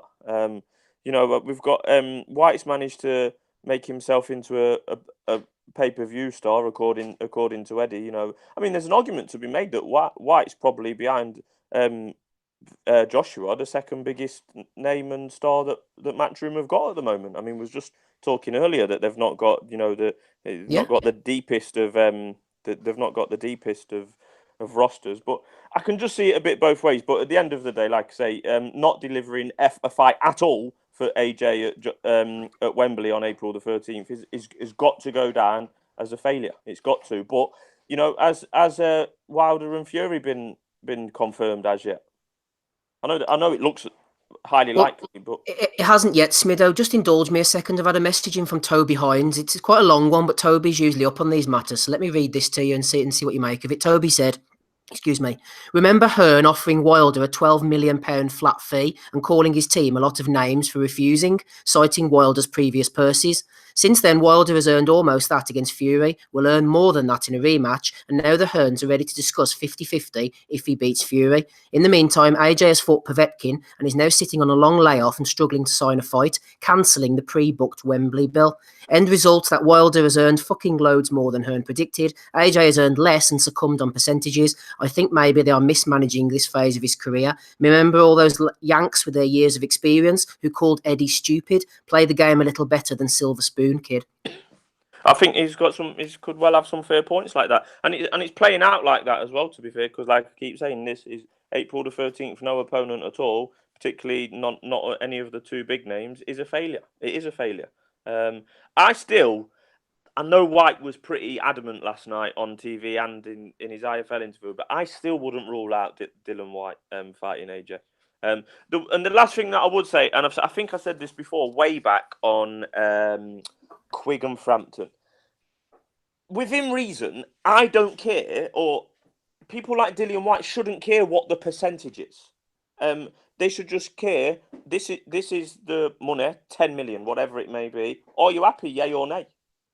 I mean, I don't think that people are getting hooked up on percentages, because like AJ is the main man, particularly in this country. We can't deny that. I mean, look at the amount of tickets he's sold for all these stadiums, and he's doing massive pay-per-view numbers. We can't deny that he's the main man. If the offer's on the table, you know, for X amount, maybe it's shit. Maybe the offer is shit for Dillian White and he thinks he's worth more than that. I've got no problem with that. But what I'm saying is people getting hooked up on the percentages, it's just not for me. I mean, like it's the same attitude I have at work, honestly. Unless someone's doing an identical job for me, but I don't give a fuck what anyone else is getting paid as long as I'm happy. And Are you hard to deal with at work, Smitho? Are you like I'm a problem? not hard to deal with. I'm not hard to deal with at all. No. No. Do you get on your high horse? No pun intended. Well, I don't really know what getting on the high horse means. What I can say is that I'm always right. So that's it. Well said, Smitho. Andy, quick word from you on this one. Dippo Osho implored me to watch a video earlier, but I haven't watched it, unfortunately, so sorry about that, Dippo. But it was regarding Dillian White and Eddie Hearn. Have it out, raw and uncut on IFL. Dippo says, Andy, I think Dillian White has shown up the AJ team in terms of negotiations here. If AJ is putting in these sorts of rematch conditions, i.e. win or lose, I still get the lion's share of the money, then I genuinely don't blame White or Wilder for not taking the fight, says Dippo. AJ has now firmly entered into that I'm Floyd Mayweather A-side category. Yeah, I mean, well, as he says, can you imagine if White was just say he knocks out Joshua in a second fight? Why is he then going to give up less money, or sorry, give Joshua most money for a potential third fight and stuff? It just makes no sense. That's the reason why Wilder knocked back a fight. You remember initially got offered, was it a flat fee, $12.5 million, I think it was, for a fight that's potentially going to generate how much? Say 60, 80, I don't know. It's just not. I mean, it's clear. I mean, remember he came out with something after the Klitschko fight or whatever it was. He doesn't fight for money and that. He fights for the love of the sport. Come on, you know, those tens of millions have been on the table now for how many years? You know, they're loving it. You know, they want to keep that coming in for as much as possible till Brexit at least get out the road first. So they want all that money in. You know what I mean? I know, but Andy, I think that you know, even they admitted that Povetkin wasn't a full sellout. You know, I knew that. Aye. Yeah, so, and I think they're aware of that, and I think they've alluded to it, that the public, you know, the public are well aware that Fury and Wilder are the two, you know, two of the three big dogs in the division. It's not like, I don't know, it's not like a Rigo situation where a Rigo, you know, is pretty much unknown, Cuban, don't fight very often. Fury and Wilder have just battered bells out of each other live on BT box office, you know, so they can't get away from the situation. What I was going to say is obviously, I'm not surprised that the move going to America though for his next fight potentially with General Miller, but I did think that the Wembley thing was starting to become a wee bit stale, and as Spindles just says that the Povetkin fight wasn't sold out. Hearn mentioned that maybe like a week or so before the fight actually happened, there's something like 20,000 wasn't sold out. But I'm just wondering as well with the fight being in America, and I take it, or does anybody know if the fight's going to be on Sky Sports box office for that fight in America? Surely they're going to put Miller on pay-per-view, for Christ's sake. Come on. Well, Andy, Joshua's pay-per-view is standard now, boys, isn't it? 4 a.m. in the morning for fucking General Miller. Yeah, but what they'll do, they might back it up with some sort of Brit show. I mean, I don't mind the American adventure idea. I don't mind it because, like I say, Wilder and Fury are tied up. White, for whatever reason, you know, they can't make that happen. I don't mind the going over to fight in America and, you know, establish himself on the American TV and take a few Brit fans over. I don't mind it, but it's, as I always say, it's the expectation was Wembley, April the 13th, Wilder, and the delivery is going to be Gerald Miller, who probably ain't even You know, he's back end of the top 10, isn't he? I mean, he's definitely not top 5. They've struggled. They've lost control of the situation, in my They opinion. have. Oh, I And don't know. they've been embarrassed by a few. They've been all over the place for the last few. Since the fight with Wilder and Fury happened, and that they've been all over the place. They've been on everything. You've had Joshua on ESPN. You've had fucking the Hearns there. Both of them were on IFL last night. You've got Hearn admitting if Fury beats Wilder in the rematch, that it deserves 50-50. So, fucking hell. You know, as I say, we knew this was going to happen for One thing always sticks out for me was, I think it was pre-Joseph Parker, Joshua said in the post-fight press conference, he does not box for cash. Now, what has been every sticking point with the opponents that he's tried to nail down for April? Cash. That's the main thing. It's money. That's all the problem. It's not about the legacy or anything like that. It's money. So for a guy who doesn't want to box for money, and that's not the reason he boxes, it's a hell of a big sticking point. Yeah, can we just say as well as he got offered the 50 million quote, we'll just mention that again, he got offered it. White seems to have confirmed it. Everybody, even Barry Hearns confirmed it. So we can just end the shit right now. But the other thing as well as we should say is, you know, Joshua was the one that stepped up and said, oh, I knocked it back because I want to keep the fights in the UK and stuff like that. Now, what are you doing? You've just turned full heel and went, go say, fuck, I'm going to America. You know, so if shit on your own fans as well. They'll say anything. They'll say anything. I know, but they're not going to. I mean, what was it Eddie Hearn said? Eddie Hearn or someone said that they estimate 20,000 Joshua fans to travel. Are you fucking kidding? Seriously? 20,000 they're going to watch Joshua against Gerald Miller? Hey, I reckon might push 10. There's only one Anthony Joshua. Can you imagine it down the Vegas Strip right now? Oh. Yeah, but mate, if he's doing 90,000 at Wembley, I mean, yeah, 7 or 8. I would say. Remember, a lot of them go for the event. Like I said, this is what I was making a point of before. People go for the event and the night out. So it's a hell of a lot. New York's a big one. Well, it's a lot of money to do it, though, isn't it? Yeah. It's all right getting a train or driving to London, getting a hotel in for Wembley. But flying out there for where in America is it going to be, Ozzy? Sorry, do we know? Is it going to be New York or Madison Square Garden? That's a bit easier then. So what, 6 hours or so? Yeah, it's interesting, but in reality, with Dillian Whyte turning down the April date, he said that he wants a minimum of a 12-week camp because he wants to bring in which was interesting. He went, I want the random drug testing. Whyte is signed up to the WBC drug testing, and Joshua isn't. So he says that I want that brought in for when I fight him, which is interesting. That, and it's a fair play to Dillian Whyte because he could have took the cash, but he's not being bullied in these negotiations, and he really doesn't care. I mean, I watched that interview and I thought people who haven't, I would advise them to watch that because it was really interesting to see it from his point of view. Is that the one Dippo sent to me? Yes, yeah. Right, okay. He doesn't strike me as a person either that really bullshits. Of course, he will. He'll overestimate things, but I genuinely believe what he says. And he said the fight is not far off now, but he said a while ago that basically Joshua and Miller has been lined up. And I think it was somebody on Twitter mentioned it a while ago, actually, that Joshua Miller was being primed, but it was for late last year as well. So it's a fight that has really been in the offing. Chris Walker was talking about a fight for months. Yeah, that's what it was. Yeah, it was.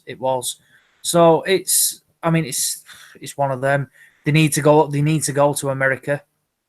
If Deontay Wilder's not there, who else do they box? Jarrell Miller is a prime opponent, relatively cheap in the grand scheme of things as well. There's a reason why that deal's been done in a week, less than a week, compared to the long-standing negotiations between the three other fighters. That's because I'm not ruling it out being White. I'm not ruling it out being White. He said no. He said he wants 12 weeks for that Wembley day. But then he says that he thinks he's going to be back at the O2 on April the 20th, which is 1 week less or more, should I say? So I'm just not ruling it out. I can't see it personally. He's ruled it. He said I'm not taking it. They'll fight Dominic Brazil, won't they? They'll do a WBC final eliminator for it, and then a mandatory for a. Yeah, but I'm not taking it. But then when an extra 2.5 or 3 million arrives on Monday morning, he's taking it. I know. I think he's played it quite well. Who, White? I think he's played it potentially No, quite well. hasn't he? In my opinion, maybe to a point, but no, because he's had his chance at eliminators or potential final eliminators. I think maybe once, twice, maybe. Definitely once. Was Ortiz and Kubrat Pulev? Right, I definitely know the Pulev was definitely one of them. I can't remember if it was two, but he's had his opportunities to get himself into the mandatory position, right? And for some reason, he didn't want to go to Bulgaria. It was a big, massive bid that came out of nowhere. It wasn't Don King, it was somebody else with some stupid bid, and they knocked it back, and they ended up fighting on pay-per-view. Who was it? I forget who the pay-per-view. Parker. Just to get a wee extra few quid in the bank, become a millionaire or whatever it is, right? He must have been told, Andy. He must have been told not to take those eliminators. Yeah, by who? By Eddie Hearn. And look, I'll get you something better, son. Aye. You know, must be. So that's further proof that Joshua is the one that's in control here, and Hearn's just basically the lackey. So why he's going to take a part of the blame here as well? Okay, he's frustrated and stuff like that, but he's had his chance. Now he's got to go another route. He's got to find another opening. And people say at this point, he's deserving a world title fight because he's had all these decent wins. Now he's having to fucking look at Dominic Briswell, who I don't know if he's still mandatory for a WBC or somewhere in there and stuff like that. He might not want to fight because he might want to sit on that title for a wee bit. He's fucked himself a little bit here, White. I don't mind him getting a shot, Andy, purely because he's the best of a bad bunch. You know, it's like picking between a big turd and a chocolate diarrhea souffle. You know what I mean? I'm not saying White is he's the most deserving of a bad bunch, I think. That's why I wouldn't be averse to seeing him get a shot. Yeah. Wembley's booked. They've got one shot at Wembley this year. Everyone makes a shit ton of money. White has publicly on TalkSport previously and then last night really hammered home that he ain't happy. Eddie goes to Joshua this morning, right? We've only got one option for Wembley. His name's Dillian White. It's going to cost you an extra 3, 4, make 5 million.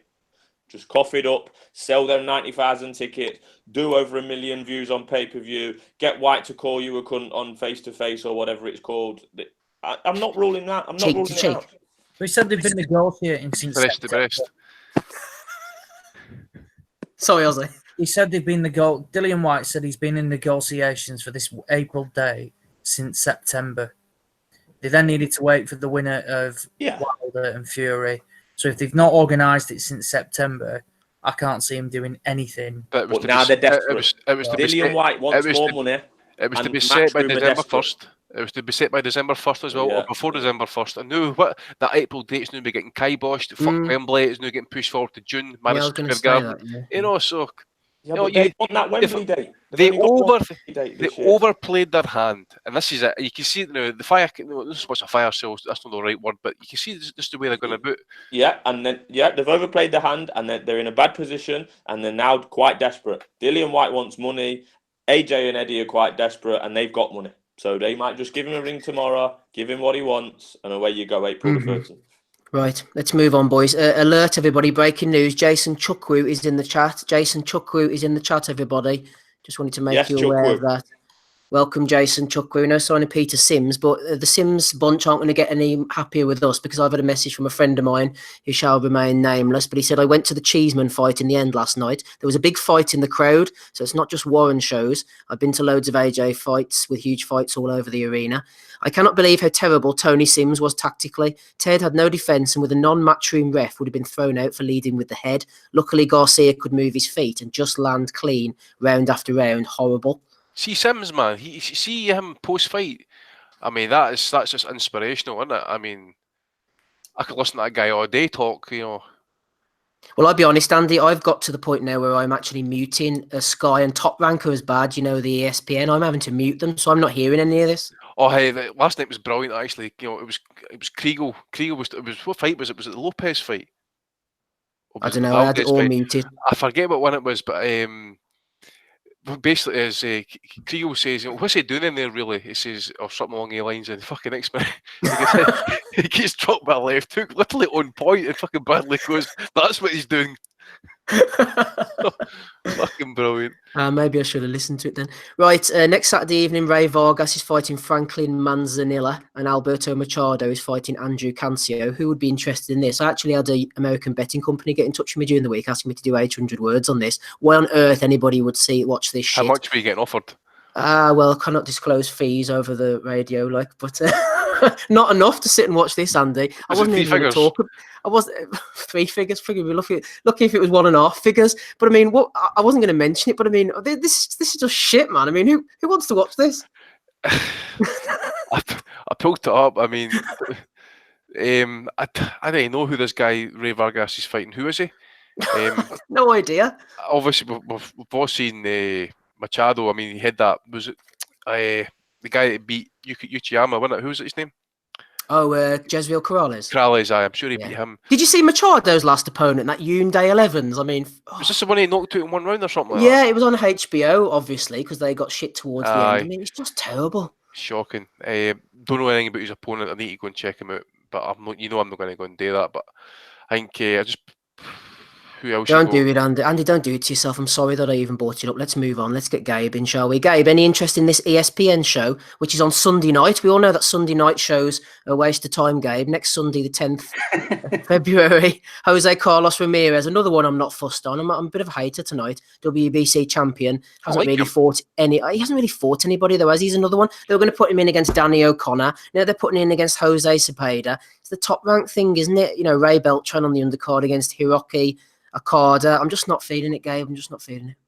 Nah, I'm not real high on this card either. I think it'll be I mean, there'll probably be some moments we want to catch later on Rewind and stuff, but overall, I mean, it's not anything worth getting excited about. I think probably a better use of the card would have been to have either Oscar Valdez or Teofimo Lopez headline this card that's coming up.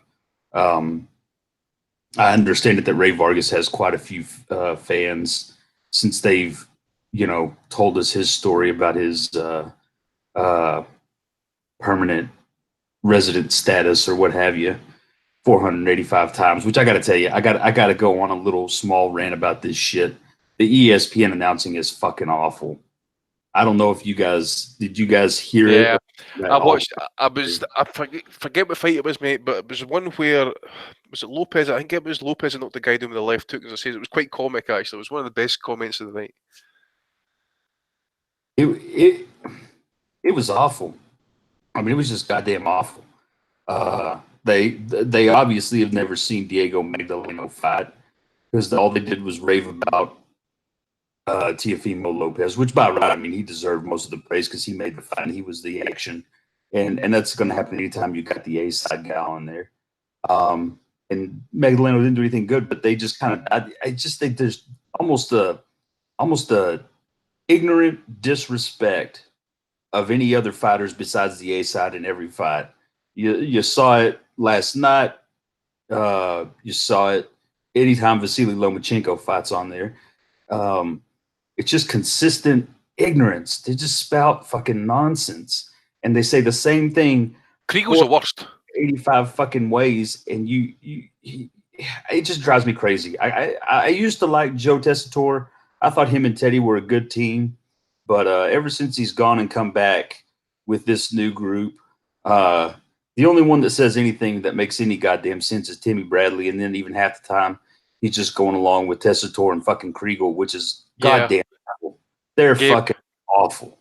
Gabe, you also need to tell the listeners as well who else just joined the ESPN panel.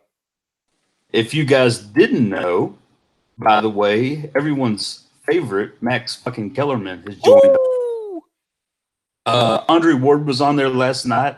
I guess he's going to join in as well. So they've got basically two fucking different teams. They've got one team that's calling the fight down low by the ring. And then they've got another group, which is Kellerman and Andre Ward were on, that I guess does a little bit of analysis post-fight. But it just doesn't work. Like, you get some good analysis from Andre Ward, and I'll even give it to Max Kellerman a little bit. Not the greatest, but he did a good job with Andre Ward paired up in the analysis in between fights. But that calling the fight is fucking horrible. I mean, I put it on mute for most of the fight just to not have to listen to it. But if I got to listen to any more of that shit about fucking Ray Vargas and his status as an immigrant or permanent resident or whatever the fuck it is, I'm going to fucking vomit. Not because I dislike the story, not because I dislike Ray Vargas. Build the wall, babe. They've also that got shit. Stephen A. Smith on there as well, man. Jesus Christ. Oh, that guy's a fucking idiot. Stephen A. Smith is the biggest jackass on the face of the planet. And it wouldn't do me any harm to see him get busted in the face by a thrown bottle and break his jaw so he can't talk for a few weeks or months or however long. That guy fucking drives me nuts. He's worse than Kriegel and the whole team that they had last night put together times 10. This guy is just garbage. Opinions. You got a bit of hate on the YouTube chat last week, I noticed, Gabe. Haters are out to get you, bro. What was it? Can't remember now, to be honest. It was on underneath last week's show. It's something to do with you anyway. Something to do with your clan chapter meetings or something like that. Well, if they got something to say, bring it on. The line's always open, goddammit. Yeah, they don't ring in though, do they, Gabe? That's the thing. Yeah. Well, that's okay. I mean, everybody's got an opinion. I always certainly am okay with putting mine out there. And anytime that you have discussions like these and you have a vocal opinion about things, there's always going to be people that disagree. And I think the world has forgotten that fucking disagreements are what makes the world go round in at least a somewhat interesting place. So if anyone doesn't like it, fuck you. Come on and let's talk it out. Well Gabe, said, Gabe. What a gentleman. Only problem is Gabe doesn't accept collect calls.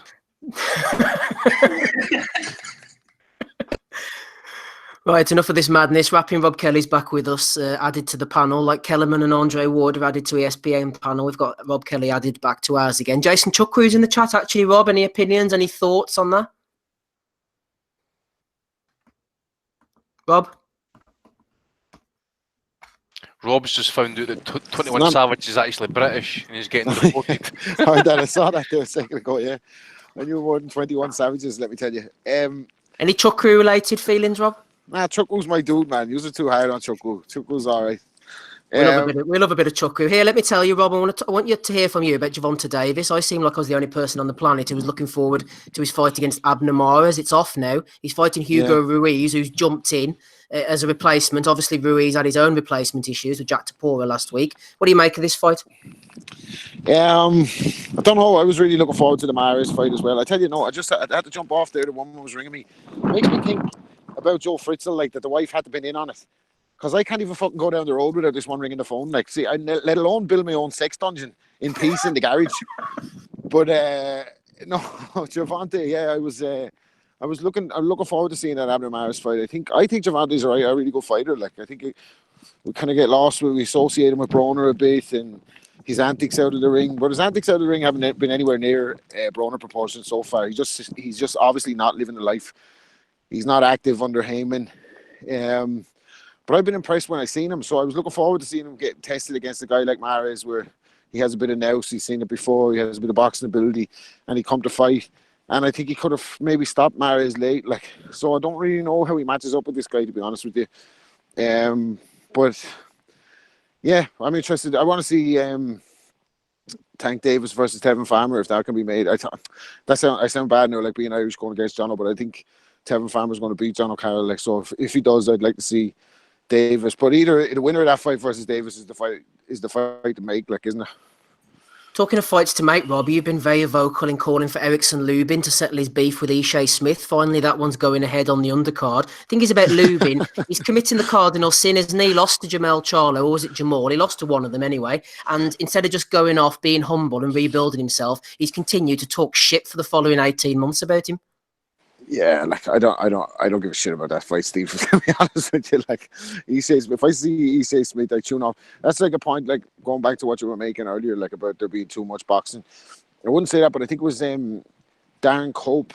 Is he one of our listeners? He sent a question to me about the Roy Jones and Jerry McClellan thing. Was it that big of a deal back then? And to be honest with you, I couldn't tell you because there wasn't social media those days. Like, you were getting the Ring magazine a month behind the times, so you really only heard read little snippets and clips here and there of what they were saying about each other. But it's not like if two fighters have beef, there's like 18 videos back and forward. It's like Traveler call-out videos, like, you know what I mean? So I don't know really if they were actively looking to fight each other or not, like, because I never really got that much info on it. But this Ishe Smith thing, man, I just tune out with all the content that's around these days. And I watch anything. Like, if I see Ishe Smith, I'm out of there. Like, he's had too many chances already. Long may it continue, if you ask me. 10 losses. Cheated, not defeated.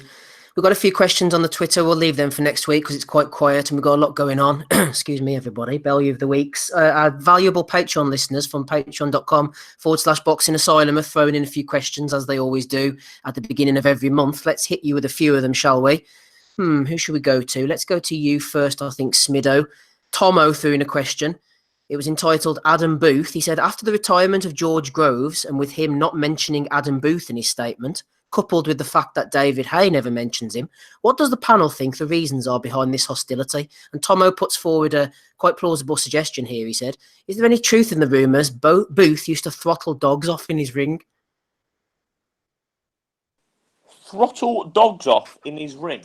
Who? Are we talking You about just have to Booth? take that as it is, Smid. That's what's down on the paper. Well, that's what you get for Patreon listeners. I don't know. I kind of like Adam Booth because I think we mentioned before, very calculated and selfish in terms of him and his fight. I thought him and David Hay and him and Groves were, while they was together, were very, very calculated, selfish. Got what they want, fought who they want at the times they wanted, kind of thing.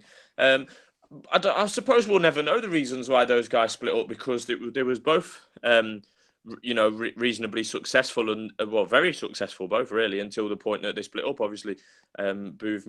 When did Groves left Booth? Before the first Froch fight? Yeah. Mm-hmm. Which was obviously far from ideal, going into the biggest night of his life. But I still think they was on talking terms. I can remember a picture of him talking after the fight at Manchester Arena. So when did Hay officially leave Booth? Oh, God, I can't remember. It was after Klitschko. Who did Hay end up with in his corner? Was it that David Pereira or was that somebody else? Was that Audley? I can't remember, Smid, to be honest. I think Hay's been virtually training himself for a while. But I think we'll never know really the reasons behind it. Probably money, because he was a manager as well as a trainer, yeah. So I don't know, but he's got Kelly now. I seem to always like the way that I see Booth operating. To be honest, in the corner, he's always calm and giving, from what at my eye see, decent and proper feedback, rather than saying, "Come on, you've only got one round left, let's go for it." I think they're doing a reasonable job. Well, the next project on the list is Kelly, isn't it? So we'll see it. We'll see how good he might be. But yeah, it must be some sort of concern that people are leaving him, basically in their primes. Groves was pretty much in his prime, if not before his prime when he left Booth, and Hay may be similar, maybe a little bit different. So there's something going on there. I mean, I don't know if anyone's got any other ideas. Smido, a few things actually. Jason Chukwu, friend of the pod, says that Booth sued Groves. Also, Chukwu said it really wanted Groves versus De Gale too. You a bit annoyed that didn't come off? Probably not. I mean, just on like Groves personally, I definitely had a roller coaster of watching Groves personally, because the night that he beat De Gale, I remember it being like a bit of a standout moment for me. But like me and my mates all celebrated like wild when he got the nod, not through betting or anything like that, just pure through the storyline and the narrative that De Gale was the bad guy and Groves was the good guy on that occasion. But then obviously Groves had all that stuff with Froch that turned me into hating him, and then after that he's turned it round and come back, kind of I think it was the fourth time of asking and ended up winning a world title. So got a lot of respect for Groves, how his how his career's panned out, and you have got to respect him. That, I mean, obviously he was injured with that shoulder, but getting out before he's really been gone over the hill, if you like. Obviously he's been knocked out by Froch in spectacular fashion, but the Gutneck thing, Eddie Gutneck thing as well, wouldn't have helped. Yeah. But I mean, he's got he has obviously had some tough fights. That injury, I think that injury that he done against Eubank has clearly has had more impact than what he would like us to think. Smido, Chukwu needs to come on board as a producer. He says after Fury fight got cancelled, Hay left Booth. After the right, okay. He also said Mitchell Smith as well has just left Booth as well. That was Sleep 99 said that. Mitchell Smith Not a waster. He was the one that got knocked out in Mexico, wasn't he, Mitchell Smith? Have I got that right? No, that was Jupp, wasn't he? Oh, yeah, George Jupp.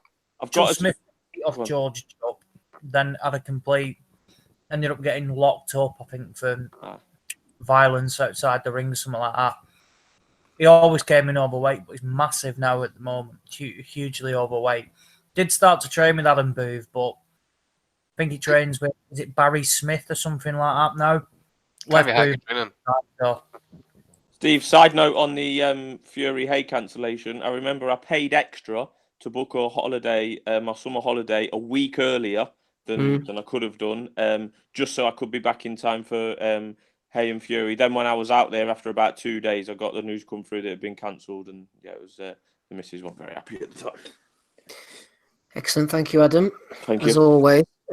Rob Kelly, you've preempted one of our questions, actually. It must be Nostradamus. John Heaton threw in a question. He said, a poser for the guys. I've been into boxing since the Bruno McGuigan era. Did we get the same level of drawn-out bullshit from promoters in the 80s and 90s? Or does it just seem worse because of social media? Case in point, this idea that Joshua is going to fight anyone else other than White next. I'll take a big L if he doesn't, says John Heaton. But he's talking about, obviously, social media back in the day. Were the promoters every bit as bad as they are now, Rob? They probably were, but we just didn't get to see them. I mean, the closest thing that I can remember was to celebrity as a promoter back in them days was Don King, like, just because of his personality, his battles with the IRS, his promoting the Jacksons tours, he'd done Ali, Foreman. He had Tyson, he had Chavez.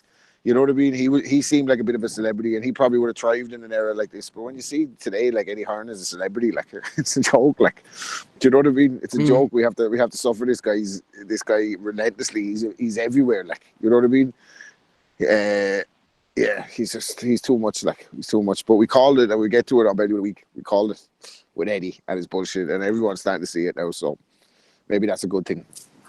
One thing I will say, I'm not going to get into it too much here, but I've read a few things and listened to a few things over the year. You can probably comment on this if you want, Rob. But Don King always gets a bad rap, and rightly so. He was, well, I'll have to choose my words carefully here, but we all know about Don King, basically. You know, he's synonymous with sort of dodgy goings-on in boxing. But I think Bob Arum, I tell you what, some huckster Arum, you know, he's not far behind, to be honest, Rob, I don't think. Well, somebody said about Bob Arum one time that if there was a nuclear holocaust, two things would survive: cockroaches and Bob Arum. And when you see him today, like at his age, survived the Mayweather era, comes out the other end, had Pacquiao throughout that time, comes out the other end with Lomachenko and Terence Crawford on ESPN. Like, how does he do it? He's an old hat. Like, I think he had Duran for a period in the 80s as well. Like, he's a living legend as a promoter. Like, and he definitely knows what he's doing. He's some boy behind the scenes, Rob. He's some boy behind the scenes. Matchmaking, talk about turning Pacquiao into a superstar. Take nothing away from Manny Pacquiao, absolutely incredible fighter. But did he have fighters that were going to come to Pacquiao or what? Like, did he get him at times where he could have got him? You know what I mean? Oscar sticks out to Cotto, or do you know what I mean? It just he had fighters that were going to make Manny look great, like, for a long time, like. So he did great matchmaking with Manny. He did great matchmaking with a lot of his fighters, and yeah, like you said, like, to still be there at this stage, it's remarkable. Like, you know, the only thing that's going to stop Bob Arum is the Grim Reaper. Yeah, you think? Yeah, maybe. Not for a while yet, anyway. Right, yeah, fair play to Bob. One more question before we get on to Belly of the Week. So I want everybody to answer this. It's a two-party question, but I think it might be a bit of fun. We always love a bit of fun on here. Don't forget to hit like, everybody, as well. And a review on iTunes. Got to bet that, yeah. Give us 5 stars, everybody. Anyway, that's come into my head. Dom McNamara, friend of the pod, he's in the chat right now. Welcome, Dom. Big round of applause for him, one of the top boys. He says, hey, Steve, if you could fight any celebrity sports star and have a good old dust-up with them, who would it be? For me, says Dom McNamara, it's Duncan Ferguson, the footballer. He'd give you a right good scrap. # Roy Keane is a wanker. What do you reckon then, Andy? Any sports star or celebrity you could have a good ruck with? Who would you go toe-to-toe with? I wouldn't go toe-to-toe with Duncan Ferguson now, I can tell you that much. Neither would I. Oh my fucking word. Hey, listen, I actually grew up in the same town as him, by the way, right? See, before he even played for Rangers, that guy was synonymous. Train stations, fucking taxi ranks, nobody was safe when that cunt was around. Like, a lot of people wanted to test him. He was legit, man. I'm telling you, he fucking tore into bastards.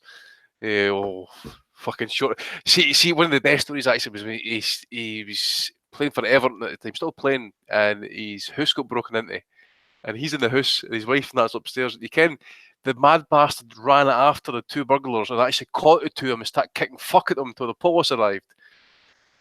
That's right. Guy's a madman. Didn't he headbutt someone on the pitch? That wasn't really a head, but he ended up getting jailed over that, by the way. That was all that pish. Right. Fucking. So who would you fight then? Not Duncan, Andy. So who would you go? Who would you like to have a good ruck with? Anybody I like in the world? Anybody. Dom's asked the question, and I'm going to ask the same to all the panel as well. So have a good think. He said, if you could fight any celebrity or sports star, tell me in the chat as well, and have a right good old dust up with them, who would it be? For me, it's Duncan Ferguson. He'd give you a right good scrap, says Dom. I'd say he probably would. He'd tombstone you, man. That'd be you. Fucked.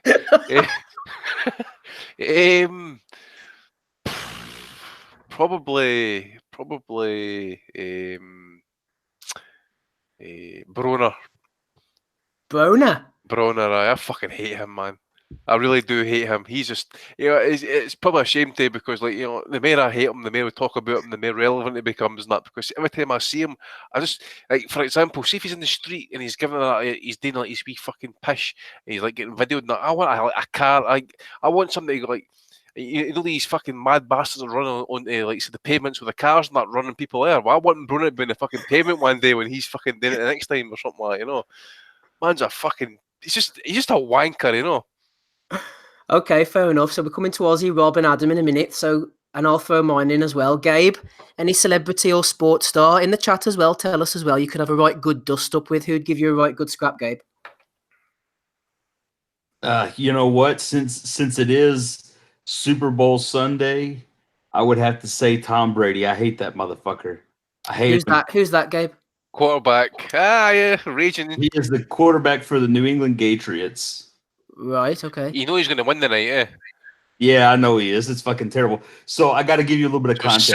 Sit back No, and you're not fucking, an NFL football guy. Gabe, well, I want you to sit back and I want you to fucking like it. I want you to love it, actually. Listen, it's gonna be great tonight while you're watching the game, because you'll be able to sit there and say, "Oh, that motherfucker must be raging." So I got to give the rest of the crew a little context here. I am a Miami fan. I don't know why. I've been a Miami fan since I was a little fucking kid. They play in the same division as the Patriots, and they win. The Patriots win the division every fucking year for like the last 20 years. We're approaching 20 years. So I have a special kind of hatred for the Patriots and Tom Brady. And if I got to pick one person, it would be Tom Brady. And we would engage in a regular Queen's Rules boxing match. And I would go dirty and I would stomp him right in the fucking knee and blow it out. That's it. Okay, thanks, Gabe. The chat have been well in here. Dave Tricks says Jeremy Coyle. Jason Chukwu said Madonna, I think. Did you, Jason? No, it was Jay Knotts who said Madonna. Fez Sam, Amir Khan. He kicked my head in, but I can't stand him. Fatty Folks says Anton Deck. Someone else threw in Lewis Spence, whoever that is, and Eamon Holmes as well. Chukwu fancies his chances against Duncan Ferguson. That'd be a good scrap. Ozzy, what do you reckon? Are you going for? What about that dick that does ITV? What's his name? Philip Schofield. Oh, he couldn't beat him up. How no? Wouldn't be right, Andy. Oh, fuck off. Christ. Go on, Oz. Do you know, I think I can't really think of anybody at the moment. I mean, one person I do despise is that fat cow Gemma Collins. She pisses me off. Oh, is she the one in Bellew of the Week who fell on the ice? Oh, yeah. My God. Yes, that was the biggest thing at the ice. While I couldn't be seen as like actively wanting to beat up a woman, I'd love Kovalev, to repeatedly fall over on the ice again, because that. The biggest thing that hit ice is the Titanic. Fucking hell. It was like a fucking face plant day, man. Who is she? Is she in like a soap or something? Some fat heifer for like This Way Is Essex or something like that, Right, okay. Oh, she's a complete waste of oxygen. I cannot. She does. Yeah, Oz, did you hear about her high school photograph? No. Good taken for the Mir space station. Right, think of yours, Rob. We've got a few in the chat here. Jason Chukwu wants to go with Graham Souness. Flip me, he must have a death wish or something. Callum B wants to go in with Noel Edmonds. Sleep 99 says Gary Lineker. Dave Trick says Judge Rinder.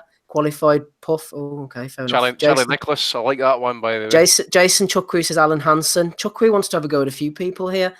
There you go. Rob, what about you? You want to ignite some rapper beef? Which celebrity is going to be getting it? Well, the boys in the chat don't seem to understand the question that it was celebrity sports star.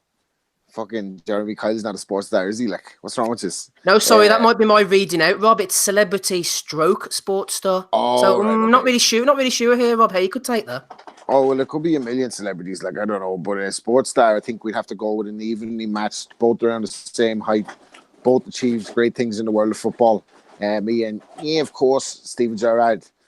Steven Gerrard up, man. Give Steven Gerrard that smoke. Who wouldn't want it? We'll do it at Ibrox. Stadium fight. Obviously, like I'm pay-per-view based off the boxing asylum, so we know what we're bringing to the table. Don't make us any derisory offers. I don't think they have the money at Rangers anyway to get me. And he's not rising to that one. Putin, somebody says. Rory Campbell says Putin. Fez Sam, Gemma Collins. Jay Knott says Danny Dyer deserves a slap. Great shout out. Who you going for? Phil Taylor's mine, actually. Oh, Phil Taylor, yeah, that'd be a good one. I cannot stand it. He pisses me off, actually. He always has this smug look on his face and like takes the piss out of people. So yeah, I'd love to. I love it. It's one of them. I probably won't want to hit him in the face, but get a big pair of like steel toe caps on and boot him in his shin or something like that. Break his fingers, Ozzy's right hand. Oh, exactly. Yeah, like really just impact him, like kick him in the shin, drop him there. And then just give him a hook or something to that jaw or something. That's real nasty, by the way. Hey, fucking hell, man. It's a wee bit intense here, Oz, man. It's a bit like my grandfather. This is like therapy, Andy. That's what my grandfather used to tell me. He says, "Listen, son, see me get a guy in the ground, by the way. Put your foot in his throat." And says, "Just squeeze a wee bit harder." He says, "You know, a wee bit intense, like, but you know, it stuck with me that one." Ozzy's gonna gun butt him like Ray Liotta and Goodfellas. Good. Last night, I kind of felt like it was a little bit more of what's that? Who's that? Alvarez, not really. I can hear somebody talking. Someone's playing Gabe in the background. Gabe? Was someone playing with Gabe in the background? I think it was Ozzy. It seems to be Ozzy, yeah. Right, final one to you then. It wasn't me. We could hear you, Gabe. We could hear two of you. Two of you is not enough, in my opinion. We should have more Gabe on the panel. No, I most certainly was not talking at all. I was just listening and soaking all in the gloriousness of our return. Where's all the other Americans anyway tonight? Where's Donny? I said earlier he's had the shits for about 3 weeks, Donny. Super Bowl. Aye. Hey to Dave Loback as well as missing. Right, Smido. Chuckwew, any mention of Phil Bowes' top Commonwealth title fight? No. Right, Smido, who are you going for? I'm going to go for political commentator and all-round little shitebag, Owen Jones. I can't stand him when he opens his mouth. Well, yeah. He's a little cunt, that one, by the way. He'll be close to the top of my list. I'm going to go for respected boxing and analyst and all-round good guy, Shep. Me versus Shep, make it happen. Are you calling him out, Smith? Yeah, I'm calling him out, yeah. But I ain't going south of Watford Gap, so he'll have to come to me. Well, you ain't going to fight him. Oh, Smith's making demands already, eh? A-side. Christ, that's never going to get fucking talks going straight away. He's like, fuck off. You need to in the middle. Mutual respect. We could conjure up some sort of fake beef. Yeah, it would work quite well. Great stuff, that'll do. Dom has put a second part in. I'm going to save that for next week, Dom, so we can hopefully reignite this type of banter for you. So yeah, he's put in another question along similar lines. If anybody wants to hit us up on YouTube or on Twitter during the week and tell us which celebrity or sports star you want to knock their bollocks in, then let me know. Thanks, Gabe. Gabe's out for the evening. Andy's still with us. Ozzy, Rob, and Adam Smith. Let's get on to Bellew of the Weeks. Anything to add, Andy, before we go into Bellew of the Weeks? How are you feeling at the moment? Are you okay? Yeah, I'm feeling fine, mate. I was going to add Neil Lennon, but I felt it was kind of inappropriate, seeing as he didn't lose his job or get sacked, but he kind of like left, or he basically disappeared for his job, actually. Oh, he disappeared, hasn't he? Nobody really knows where he's gone. It's weird. Never forgave Lennon for burying the old Rangers. God help him. Aye. It's actually amazing that the amount of people that comes out and actually tries to defend him, man. That guy's a fucking raging psychopath. I mean, he can't pulls knives out in front of women and stuff like that. That's what I was going to say to you. That's what I read that before, like that. I was like, fuck. Apparently to the side chick was like, you open your mouth and stab me. Like. So he gets results. That's all I'll say. Get results. Plenty of results on here tonight. Declan Graffin's been in touch, first debut of the week. So I'm sure this has been sent over to you 10 times, but nonetheless, says Declan, for Froch trying his best to fuck up his legacy. Carl Froch says to Andre Ward, can you remind everyone why you retired again? He's had a bit of a nightmare, hasn't he? The Guru's even been going in on Froch this week as well. Joe Thackeray's talking about Danny Garcia. Everything about this video is terrible. Danny Garcia videos, I mean, where do you even go with them? I don't even know what to say, to be honest. Jamie has nominated Rich Watson. Joe Calzaghe avoided the Cobra, so he didn't get bit. He wouldn't have lasted 3 rounds, says Rich Watson. Here we are. This is one from Franny. Gemma Collins, like I said, apparently she's a celebrity, a rather rotund young lady. She said, absolutely devastated and embarrassed. My heart is broken. But when I went down on the ice, I thought of Tyson Fury and knew that I had to get back up and carry on. Can't thank you enough for your support. Thing is about this, Andy, I watched the little video. She was down for about 2 seconds. How could she sort of thought of Tyson Fury within that time? A bit bizarre. Well, she did look like she was hitting the deck for a long time, so maybe it went through her head before she hit the deck. Mate, she hit the deck like she found a Mars bar, for fuck's sake. Mate, that was staged, definitely. Literally iced, Smido. Yeah, she fell, did no damage, got straight back up, smiled. It was staged. Oh, there you go. Smido's not happy about that one. Rich Watson's been nominated again by Jamaica. Josh Fitzgerald nominated your mate, actually, Aussie. Dave Allen, he was on Instagram or something. He said, what kind of beats per minute is the best speed for finger blasting a girl? Edward Seed jumped in. Edward Seed, naturally, and said, one of the best up-and-coming heavyweight prospects, future top 10 heavyweight in the world, showing Instagram his finger blasting technique. I don't know who's taking the L on this one, Dave and Edward, probably both of them, to be honest with you. What a bizarre life Dave Allen runs. I wonder if he's finger blasting the fucking tarts on the fucking TV show. What do you call him? Babe Station. Sitting there with his toy out, man, fucking batting it away off the fucking table. They could hook him up with the girl on the ice and they could find out between the two of them. That could be like some kind of new Alan Partridge reality TV show. See, listen, Dave Allen's been getting paid recently, right? I mean, he could get those women to fucking fight for him, man. He could get them all, he can get all lathered up in the oil and put them into some sort of pit and let them fight it out. He can be the sole referee. I remember being in Boston and Coogan Cassius was talking to 2 of the ring card girls from Matchroom USA and he was trying to explain to them about Dave Allen. I don't think they were quite getting it. I was only overhearing it. And the next thing you know, this video comes out about the Rhinoettes or something. So it's completely contrived, the whole thing. But he I don't know, he seems to be quite popular. Any thoughts, Ozzy, on Dave Allen? Or maybe you want to put in a suggestion on the finger blasting thing? I don't know. Honestly, it's rare I am left speechless, and on this occasion I am. And I sound like a broken record when I talk about that Pillock Dave Allen. And the sooner Big Daddy Brown comes back, comes to the UK in shape like he is now, I'll be having a party when Allen is down and out after Big Daddy lands that bomb on his chin. There we go, Dave Allen. Going strong, Dal Singh also threw in Mr. C. I bet AJ can't sell out in Mexico, but Canelo could sell out in the UK, says Mr. C. Not quite sure about that, to be honest with you. Giles has nominated himself for listening to the Pound for Pound podcast. As well you might, Giles. Eddie Hearn is expected to sign Gennady Golovkin exclusively to DAZN, said an announcement from all of the belts. The two are meeting today, and then Quintessential jumped in. Eddie Hearn is the major power broker in boxing. It is almost as if there's no one else. Canelo Triple G3, yup, says Quintessential. Josh Fitzgerald nominated him. Chad Hogan has nominated E-Rock, talking about Eddie Hearn, saying Eddie Hearn started DAZN. Mike Coppinger, breaking news. Anthony Joshua and Joel Big Bailey, Baby Miller, Andy are going to fight each other. Great fight, says Marvelous Marcos. Chad nominated that one. Sire's nominated his mate Gary for talking about Dillian White. Michael Hode.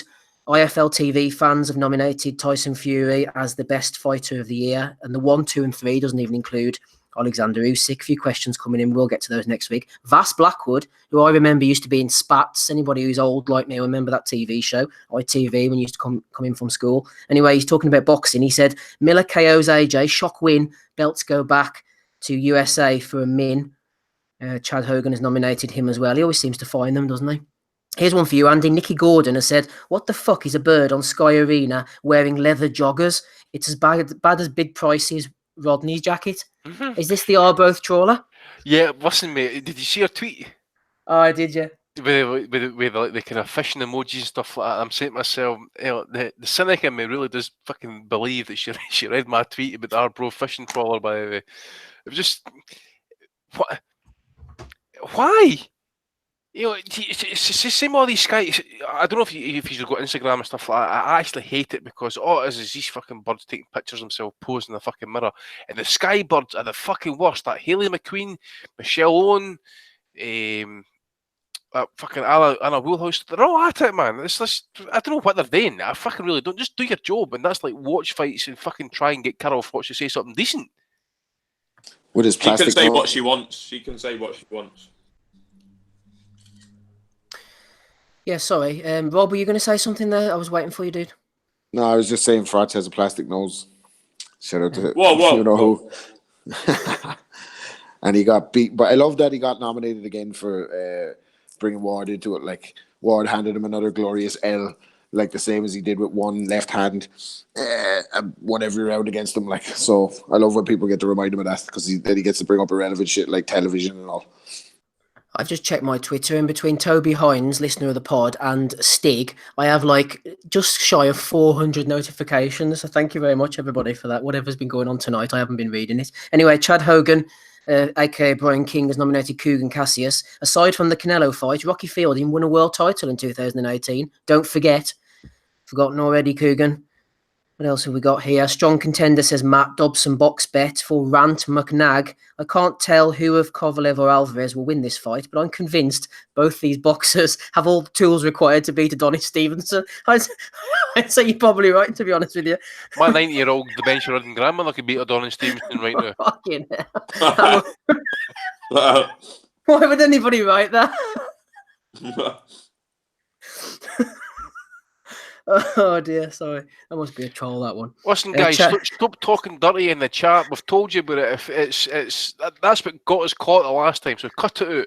Right? It's Chuckwew, Andy. It's Chuckwew. I know it's Chuckwew, man. Don't have a dirty fiend, by the way. You want to leave fucking Anna Wheelhouse's face leaving like a fucking painter's radio? Hey, dirty bastard, man. Cut it out. You've been told. Andy, what about Mike Coppinger? Kovalev Alvarez, I have it even after 6. And then he said if Alvarez has a big 12th, he could score it a draw. See him, what was he watching? See him, that was him on the agenda, though. He's fucking raging because he got denied access, didn't he? Just he's a thief, stealing a living, that bastard. You know, anything he says shouldn't be getting fucking taken seriously. And see, to be honest, see when you've actually got Eddie Hearn commenting about you, by the way, right?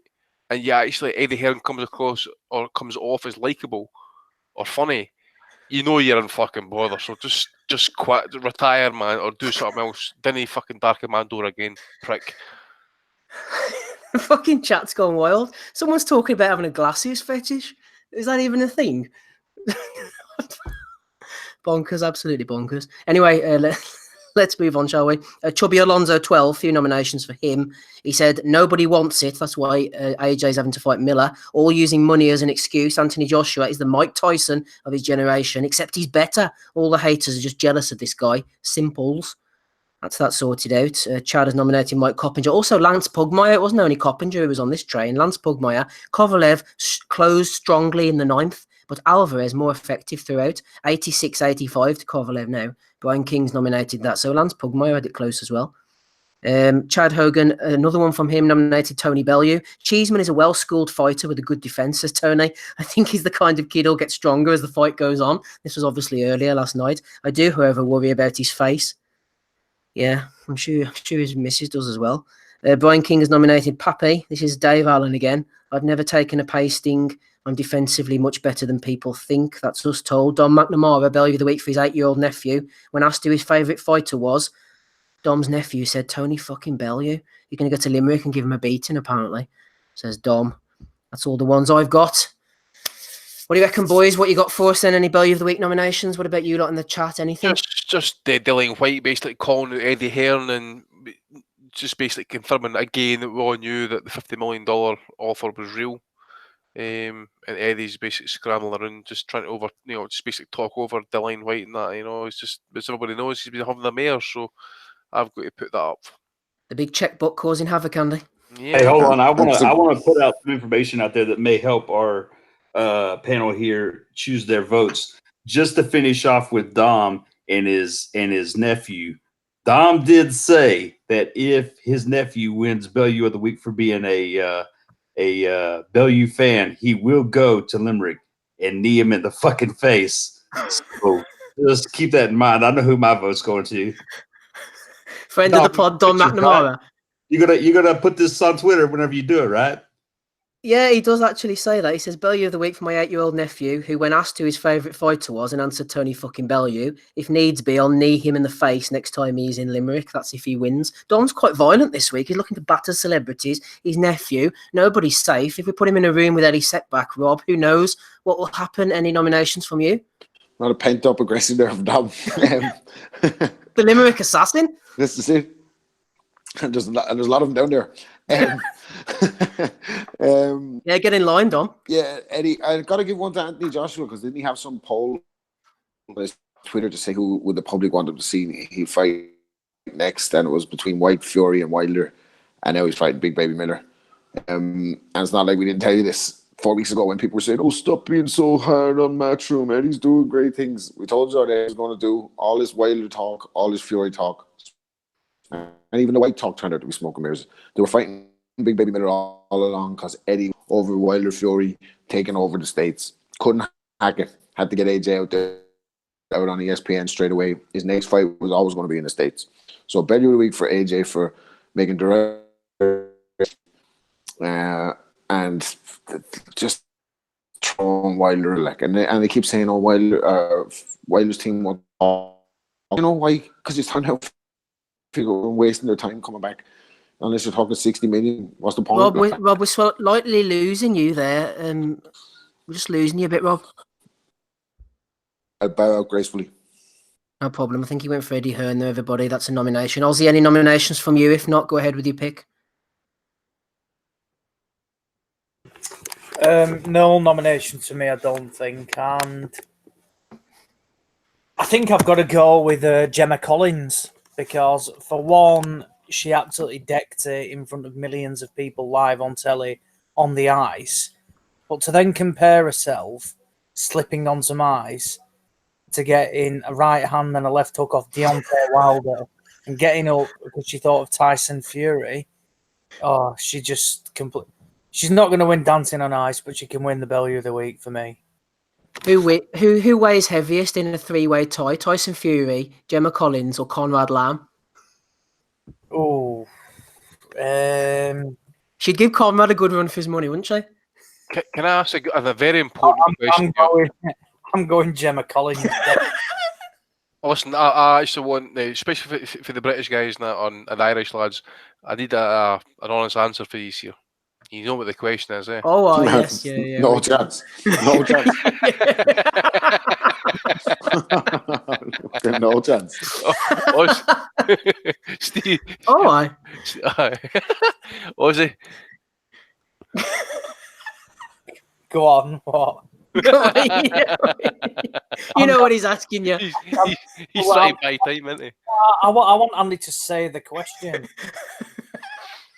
Would you or would you not fornicate with that one? Would I fuck? Not a chance. Mate, she's a weeble. She's a weeble. She'd be one of them. You push her over and she bounce straight back up at you. Yeah, but at least you wouldn't need to spit in it. At least it'd be wet with the sweat and that, you know. Yeah, nah, not interested. Not interested at all. Right, let's move on quickly. Gemma Collins for you then, Ozzy. I'm going to go for Coppinger, Andy. I'm not a hater of his. I know a lot of people have an issue with him. I'm not really that bothered with him generally, but he's a strong week. He's had a lot of nominations. I just think, I dare say that the vast majority of us here have been credentialed at some point at shows, but to put up scorecards like that, man, it's wrong. You know, okay, so we say that Kovalev is probably know what he is, but he won the fight pretty clear. In fact, probably Alvarez, it's probably a bit of both, isn't it? Kovalev won the fight and Alvarez probably part of it lost it because he wasn't really fighting the fight, but Coppinger's had fucking a few mares, man. As I say, when you get Eddie Hearn to get you to laugh and actually think that you're an absolute prick, you know you've got problems. So Coppinger, without doubt. Yeah, there was a nomination for Michael Buffer as well. I mustn't have screenshotted it. I don't know if it was Buffer or someone logged into his account, but I mean, what he's become. I don't even want to comment. He's one of DAZN's greatest signings, Buffer, actually, because he brings the star name power and the value, brand value that a lot of the fighters that they sign don't. But anyway, that's a tangent. Yeah, Buffer was going on about the Fury Wilder fight for some reason, and it was just a bit embarrassing, especially with his little "Let's get ready to rumble" hashtag. Yeah, Coppinger for me, Andy. Coppinger for you. You've gone for Dom, haven't you, Gabe? Because you want to see a beatdown going on. Ozzy's gone for Gemma. Who did you go for again, Rob? I've lost track. Donnie just texted me and said he wanted to vote for Dom. Dom's nephew as well. You could tip it, Robert. You could tip it. Well, I'd throw a spanner in the works because I had to go for Frotch. Like, what a bitter old goat. Like, let it go. Like, leave George Groves alone. Let him have his retirement. Like, and take that L again from Andre Ward. Oh, the television. Oh, Andre retired because of the television. Well, you didn't want a rematch anyway, with your big plastic nose on you. So why vote goes? Wait, hold on. I'm getting off back to Poland. Hater Dave. It just texted me, and he said he also votes for Dom's nephew. There we go, Dom. Make it happen. I think Gabe might be trying to rig the fucking result there. I've got to say quickly though, what was Buffer? There is no Russian collusion. Go on, Oz. What was Buffer on about? That tweet. Exactly. I actually forgot about that, but it was one of the most bizarre. I mean, I see a lot of shit on Twitter, but that was one of the most bizarre things I've ever seen. Even the choice of words, he said only. Oh, if the attendance was only. Like, who gives a shit if Michael Buffer thinks only is what? No, what are we...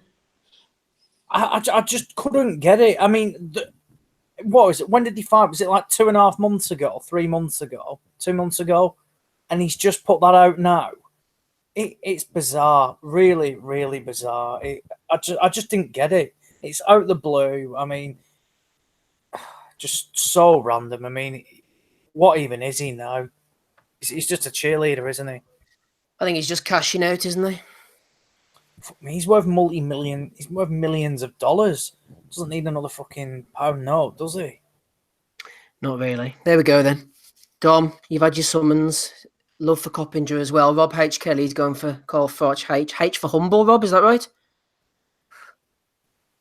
Yeah, for hashtag humble. So. Hashtag humble. There we go. Well, let's get out of here. It's took a turn for the worst. Thanks to the chat. Chuck Queer was in there. Sleep 99 MB, all the boys. Good to see you back. Back with a vengeance. Andy Patterson, he never left us. Gabe was with us as well. Matty DiGianardo was here with it in spirit. Did he put a vote in as well? Brandon, Xanax Dave been in touch. Maddie. I just thought he voted for Dom's nephew as well. Thanks, Gabe. Always good to have you with the flu, battling through. Ozzy Smith. Adam Smith was on with us as well. Rob Kelly. Shout out to Coyle Heywood for joining us earlier on in the evening, and Callum Blockley as well. Good luck to both of those boys, especially Kyle on the 23rd when he goes for the Midlands area title.